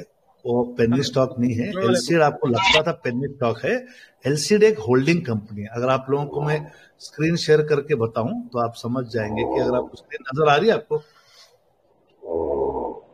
डॉक्टर साहब एक और रीजन भाई जो सो रहे हैं उनको माइक म्यूट कर दो। ये देखिए, आप लोगों को एशियन पेंट का मैं इन्वेस्टर्स से जा रहा हूँ। इन्वेस्टर्स देखेंगे काफी सारे इसमें प्रोमोटर्स होते हैं, बहुत बड़ी कंपनी है, लार्ज कैप कंपनी है। इसके जो इनिशियल जो प्रोमोटर्स थे वो ये पूरी एक फैमिली है, जहां पे आपको एडमिन हजरात जिसके माइक से आवाज आ रही है करे, यहाँ पे फैमिली दिख रही है ना, वकील फैमिली, ये चौकसी फैमिली, ये वकील फैमिली है जो पूरे उस एशियन पेंट को स्टार्ट किए थे। तो अगर आप यहाँ पे अगर देख रहे हैं कि इनके जो प्रोमोटर्स थे वो एलसीड कंपनी स्टार्ट किए थे। एलसीड कंपनी क्या करता था? इन्वेस्टमेंट। अगर आप एलसीड इन्वेस्टमेंट को देखें, एक नॉन बैंकिंग फाइनेंशियल कंपनी, यानी जो भी बड़ी कंपनी को अगर पैसा चाहिए वो क्या करता है, बैंक से भी लोन लेता है और नॉन बैंकिंग फर्म से भी लेता है। इंटरेस्टिंग फैक्ट क्या थी कि एलसीड इन्वेस्टमेंट को चालू करने वाले भी वही वकील फैमिली थी। फॉर एग्जांपल, इसके अगर आप प्रोमोटर्स देखेंगे वही लोग हैं, पूरे वकील फैमिलीज के। अब इन्होंने क्या किया था, इसके स्टॉक के प्राइस को, यानी क्योंकि ये पब्लिक लिस्टेड कंपनी थी एलसीड इन्वेस्टमेंट, आज इसका स्टॉक का प्राइस 2,20,400 रुपए पे है। जब उसको अगर इसकी रीलिस्टिंग कहते हैं, इसको डीलिस्टिंग नहीं कहते, इसको इन्होंने रीलिस्टिंग कहा। ये पूरे इसके जो है ना करंट वैल्यूएशन देखिए, आपका करंट प्राइस इतना था तो बुक वैल्यू खुद 6.5 लाख 7 लाख हो गया, इंट्रिंसिक वैल्यू 6 लाख हो गया। फॉर एग्जांपल, इनको कई सालों से कहा जा रहा था कि इन कंपनी को, इन प्रोमोटर्स को, कि भाई आप डीलिस्टिंग करवा लें। प्रॉब्लम ये था कि पब्लिक के पास बहुत कम स्टॉक थे, यानी अगर आप इसमें स्टॉक्स में अगर आप प्रोमोटर्स के अलावा पब्लिक के देखेंगे, ये अभी आपको 25% लग रहे हैं। तो ठीक है, इससे पहले भी और शायद कम थे, मगर 75% नहीं थे उनके पास, 90% इनके पास स्टॉक थे, 10% ही पब्लिक के पास थी। क्योंकि सेबी के कुछ नए गाइडलाइंस होते हैं, आई थिंक मैंने उस प्रेजेंटेशन में बताया था आपको कि इनको 75% ही स्टॉक्स रखना है। तो यहाँ पे इन्होंने काफी सारे, मतलब फॉर एग्जांपल कि 2 से 3 बार पब्लिक को, जो भी 10% पब्लिक थी, उनको बड़ा ऑफर दिया। बोले कि हम ये कंपनी को डीलिस्ट करा लेते। कंपनी को डीलिस्ट कराना है तो इनके पास पूरे शेयर्स आ जाना चाहिए। आई थिंक कुछ एक रेशियो है, उतने रेशियो तक इनके पास पूरे स्टॉक्स वापस आना चाहिए, यानी 20% ऑफ द माइनॉरिटी स्टॉक्स वो निकाल लेना चाहिए, बाई बैक। तो इन्होंने पहले उन पब्लिक को 11,455 रुपए पर शेयर का ऑफर दिया 2013 में। तो कोई भी पब्लिक मानी नहीं, उनको मालूम था कि ये एशियन पेंट के ही प्रोमोटर्स है, हम बैठे रहेंगे इसमें। उसके बाद उन्होंने क्या किया, उन 16,500, बहुत कम शेयर है पब्लिक पास, सिर्फ 16,500 शेयर आउट ऑफ 40,750 शेयर्स जो माइनॉरिटी शेयर्स थे, उसको वापस उन्होंने लेना चाह रहे, तो भी नहीं हुआ। दोबारा इन्होंने और एक जो उस टाइम पे कंपनी का प्राइस था 10 रुपए और 15 रुपए के बीच में, तो उन्होंने और एक 2 बार ऑफर दिए, मतलब बड़ा प्राइस देते गए, तो फिर भी नहीं माने। तो जो है मजबूरन उनको सेबी रूल्स के हिसाब से रीलिस्टिंग कराना पड़ा विद न्यू वैल्यूएशन प्राइस। इसीलिए वो आप एलसीड का अगर चार्ट देखेंगे तो आपको दिखेगा कि एकदम उसका प्राइस 8-10 रुपए से 1,64,000 रुपए हो गया। ये आपको दिख रहा है यहाँ पे, 1,64,000 से ओपनिंग हुई, उसके बाद से चलते रहा। डेली पे जाऊंगा तो मैं दिखाऊंगा आपको, ये रियल एस्टेट है। देखिए चार्ट इससे पहले बनाए नहीं, सीधे 1,64,000 पे रीलिस्ट हुआ, बट ओपनिंग डे 1,64,000 पे भी सर्किट मार के 2,20,000 पे चला गया। तो यही रीजन है कि जो मुझे लग रहा है कि फॉर एग्जांपल अब मैं इस डेट पे देख रहा हूँ 29 अक्टूबर, और एशियन पेंट्स को मैं जा रहा हूँ 29 अक्टूबर से ही, या उससे पहले से भी देख रहे हैं आप, ये गिरते जा रहे हैं। देखिए यहाँ पे सितंबर से उसका अक्टूबर से धमाल बोल के पूरा गिर गया। आई थिंक ऑडियंस को समझ में आ गया कि रीजन क्या है। जी भाई पब्लिक समझ में आ गई बात अब? समझ में आ गया डॉक्टर साहब। एक जी और था, जबरदस्त। जब फर्स्ट टाइम गिरा था, जब बिरला ओपस ने 10,000 करोड़ का इन्वेस्टमेंट का अनाउंसमेंट किया था, उस टाइम सबसे पहली बार गिरा था। जी जी, नहीं मल्टीपल रीजंस हैं, मल्टीपल टाइम फ्रेम्स पे। प्रेजेंट टाइम फ्रेम में मुझे जो लगा मेजर इवेंट, क्योंकि एक साल से तो उसका स्टॉक का जो परफॉर्मेंसेस कम था, बट इमीडिएटली जो पिछले 2 महीने में जो गिरा है ना 27-28%, उसका मेन रीजन वो एलसीडी इन्वेस्टमेंट्स का ही था। जी महबूब भाई कंटिन्यू करें। हाँ ओके ठीक है, मैं फिर से स्क्रीन शेयर कर देता हूँ। हाँ मैं वही समझा रहा था जस्ट कि मुझे ऐसा, मतलब आपने जो बताया होगा वैलिड रीजन है, बट मैं जस्ट जनरली बोल रहा हूँ कि एक तो यही देख के समझ में आ जाना चाहिए कि यार सबसे पहले तो इसकी जो फेयर वैल्यू है वो 1300 रुपये की फेयर वैल्यू थी, ठीक है। क्वार्टरली रिजल्ट भी देखो आप, थोड़ा सा नीचे जा रहे थे। इसका अगर आप नेट प्रॉफिट भी देखोगे तो नेट प्रॉफिट भी ये जो है कुछ इतने मतलब कंसिस्टेंट है, कुछ इतने खास ये नहीं थे।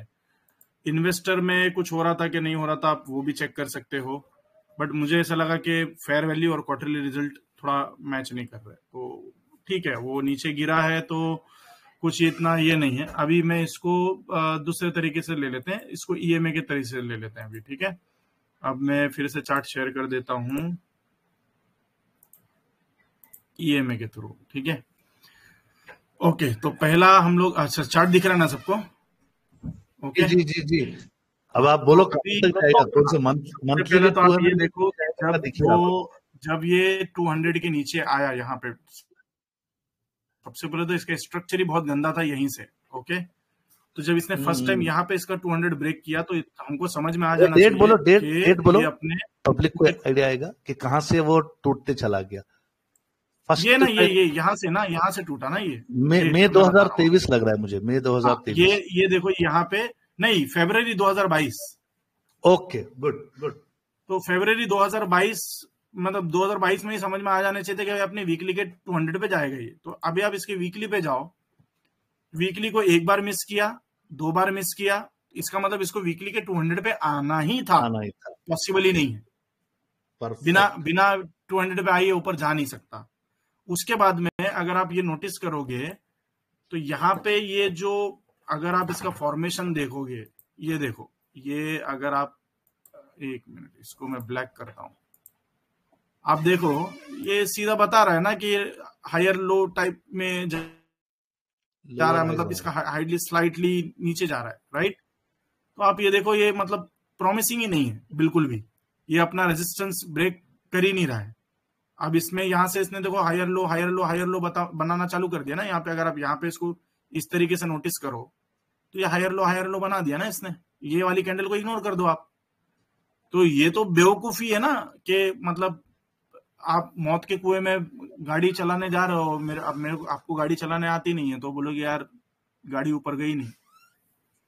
सिंपल है, इसको 200 पे आना ही था। अब ये जो गिरा है, ये अब मैं बहाना बोल सकता हूँ, जो भी बोल सकता हूँ, मेरे लिए ये बहाना ही है। मेरे को टेक्निकली फंडामेंटल मेरे को इतना घुसने की जरूरत नहीं, मेरे लिए ये बहाना है, समझे। ये यहाँ पे 200 पे आया, अब यहाँ पे जब ये 200 पे आया तो आपको लेना चाहिए नहीं लेना चाहिए, वो क्वेश्चन होता, राइट। तो यहाँ पे आप 200 पे ले लिए, क्यों? क्योंकि वीकली के टाइम फ्रेम पे घुस गया, राइट। तो वीकली में यहां से आपको यहां तक गेन मिला, आप डेली पे आ जाओ, ठीक है। यहां से आप यहाँ पे आप घुसो, उसके बाद में आप चुपचाप यहां पर निकल जाओ। छोटे सिंपल है, क्या प्रॉब्लम है?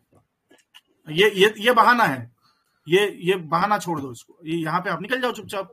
920 क्रॉस ओवर यहीं पे कर दिया, यहीं पे तुम्हारे को बचा दिया था उसने, तो यहाँ पर वेट करने की जरूरत ही नहीं थी। अब यहाँ पे क्या किया इसने, यहाँ पे अगेन ये जो 200 पे आया, ये नहीं आना चाहिए था। उसका रीजन ये है क्योंकि इसने यहाँ पे करेक्शन कर दिया था। तो अगर इसको ऊपर जाना है तो इसको यहीं से ऊपर निकलना था, फिर इसको नीचे नहीं आना था।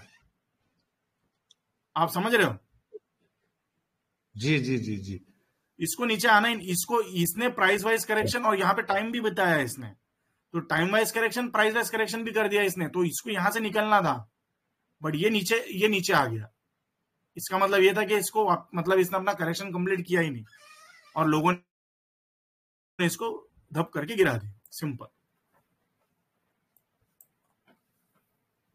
बहुत बढ़िया। मंथ की 50 पर आएगा क्या सर अभी?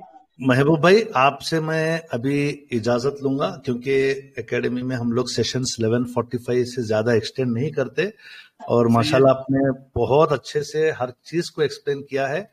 कहीं से भी आपने कोई भी एक चीज जो है ना मिस नहीं की है। उम्मीद है कि जितने भी हमारे आज लाइव पार्टिसिपेंट्स हैं, महबूब भाई की इस सेशन का बहुत ज्यादा मतलब इम्पैक्ट अपने आने वाले कल से ट्रेडिंग में इस्तेमाल करेंगे।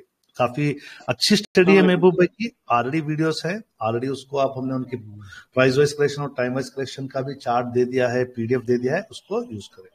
तो महबूब भाई, आपसे मैं इजाजत लूंगा, काफी टाइम हो गया है, और माशाल्लाह आपके इस सेशन से जी बेटा, जी समीर भाई बोलिए। एक लेडी का सवाल आया है, जब कहाँ पे है? ईएमए पर संगम होता है, ओके, पर्सनल मैसेज आया है, ईएमए पर संगम होता है, मर्जिंग ऑफ ऑल ईएमएस, तो ये टाइम और प्राइस कितना दिन तक करेक्ट करता है, वीकली में या मंथली में? वो जो टाइम फ्रेम पे 200 के मर्जर कर रहा है या कंसोलिडेशन कर रहा है, उस टाइम फ्रेम का पीडीएफ हमारे इसमें ग्रुप में शेयर है, वहां से आप कंसीडर कर सकते हो कि कितना टाइम वाइज करेक्शन और प्राइस वाइज करेक्शन बाकी है। उसके बाद में जब आप उसको एक मूव, अगर आपको अप मूव उसका खेलना है, तो जब वो फर्स्ट टाइम 200 पे, जैसे यहाँ पे इसने, मैं ये स्टॉक में समझा देता हूँ, ठीक है, यहाँ पे इसने 200 पे कनेक्ट किया, राइट। अब इसको आपको खेलना है, तो आप इसको 1 आवर पे आ जाओ, ओके, क्योंकि हम लोग 1 आवर के नीचे हम लोग जाते नहीं है, ओके। यहाँ पे आ जाओ, आप यहाँ पे देखो कि आपको कहाँ पे मिल रहा है, ठीक है। यहाँ पे देखो, आपको यहाँ पे एग्जैक्टली इसने छोटे छोटे इसमें इसने अच्छा खासे मूव दिए हैं, 5-10% का, बट जो एग्जैक्ट इसने रैली दिया वो यहाँ पे दिया आपको, ठीक है। तो अभी आप यहाँ पे पीछे आ जाओ, अब देखो कि आपको यहाँ पे कौन से टाइम फ्रेम का कंसोलिडेशन कर रहा है। ये आया मेरे ख्याल से 4 आवर पे, हाँ, ओके, यही जोन पकड़े थे ना अपन, 1 मिनट रुको जरा, हाँ, वीकली ये वाला करेक्शन, ये वाला, ठीक है। अब आ जाओ आप डेली पे, अगर इसको आपको छोटे टाइम फ्रेम पे पकड़ना है तो मैं बात कर रहा हूँ, ठीक है। तो अभी आप देखो, ये 4 आवर के 200 के नीचे है। छोटे टाइम फ्रेम पे मैं इसके लिए लेके जा रहा हूँ क्योंकि मैं खुद 1 आवर पे खेलता हूँ, 1 आवर से ज्यादा मैं नीचे नहीं खेलता, ठीक है। तो हमारी जो फर्स्ट एंट्री होती है वो 200 पे हो जाती है। अब वो वीकली का टाइम फ्रेम था, इसके लिए आपकी पहली एंट्री यहाँ हो गई। यहाँ पहली एंट्री, ये आपका फर्स्ट ट्रांच होना चाहिए, ठीक है। उसके बाद में आप सेकंड ट्रांच कब ऐड करोगे, जब ये सारे ईएमए 200 के ऊपर होंगे, आप यहाँ पे सेकंड ट्रांच अपना ऐड कर सकते हो। यहाँ पे आपको एग्जिट करना है, क्योंकि इसने 200 के नीचे इसकी EMA closing they the. But आपको ये चीज नोटिस करके रखना है, ये वॉच लिस्ट में आपके होना चाहिए, क्योंकि उसने वीकली का टाइम फ्रेम पे 200 के टाइम वाइज करेक्शन कंप्लीट किया है, प्राइस वाइज करेक्शन कंप्लीट किया है। फिर इसके बाद में आपको इसने वापस से एक मूव दिया। उसके बाद में आप फिर से, अगर आपको एग्जिट मारना है तो आप यहाँ पर एग्जिट मार दो, या फिर आप प्रॉफिट बुक करके निकलो, बट अगेन आपके वॉच लिस्ट में होना चाहिए। फिर उसके बाद में जब आपको उसने यहाँ पे वापस से एंट्री का मौका दिया, अब यहाँ से लेकर उसने आपको यहाँ तक के अच्छा खासा प्रॉफिट बुक करने का मौका दिया, और उसके बाद में आप छोटा छोटा प्रॉफिट बुक करो या बड़ा प्रॉफिट बुक करो, वो आपके ऊपर है। आपको यहाँ तक मतलब ऑलमोस्ट उसने एक 16% का या 15% का गेन दे दिया, तो आप 10-15% का गेन भी खेल सकते हो बार बार। 5-10% यहाँ पे बुक कर दिए, फिर निकल गए, फिर यहाँ पर टच हुआ, वापस घुस गए, फिर यहाँ पर बुक कर दिए, फिर ये हल्का सा, मतलब आप समझ रहे, खेल सकते हो। 920 का क्रॉस ओवर हुआ, निकल गए, फिर आप घुस गए, फिर निकल गए, वैसा कर सकते हो आप पूछ लो एक बार उनका क्वेरी एड्रेस हो गई बराबर से, या फिर और कुछ समझाऊं? ठीक है, मैं वो भाई बता देता हूँ मैं। ओके, बहुत खूब। अच्छा, मैं आखिरी में अगर हमारे हलीम भाई हैं कॉल पे तो वोट ऑफ थैंक्स कर दें सेशन के लिए। अगर हलीम भाई हैं तो माइक अनम्यूट करके बात करें, वरना कोई भी उलमा कराम या हुफाज अकराम दुआ पढ़ दें सेशन के खत्म पे। जी, कौन करेंगे? आइए जल्दी जल्दी लाइव। ओके, चले आप कर दें फिर, बिस्मिल्लाह दुआ पढ़ दें। सुब्हानल्लाहि व बिहम्दिही सुब्हानकल्लाहुम्मा व बिहम्दिका व नशहदु अन ला इलाहा इल्ला अंता व नस्तगफिरुका व नतूबु इलैक। सुब्हान रब्बिका रब्बिल इज्जति अम्मा यसिफून व सलामुन अलल मुरसलीन वल्हम्दुलिल्लाहि रब्बिल आलमीन। जज़ाकल्लाहुम्मा खैर। कोई भी महबूब भाई को डीएम ना करें, अगर उनको ज्यादा तंग करेंगे तो हम आपको कुछ स्ट्रिक्ट एक्शन ले सकते हैं। और वैसे भी इस सेशन के बाद महबूब भाई इनविजिबल रहेंगे।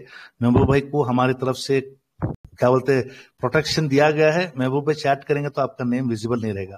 तो उम्मीद है महबूब भाई आप फ्री एंड फेयरली आप एकेडमी में लोगों को एज एनोनिमस एडमिन गाइड करते रहेंगे इंशाल्लाह। जज़ाकल्लाहुम्मा खैर।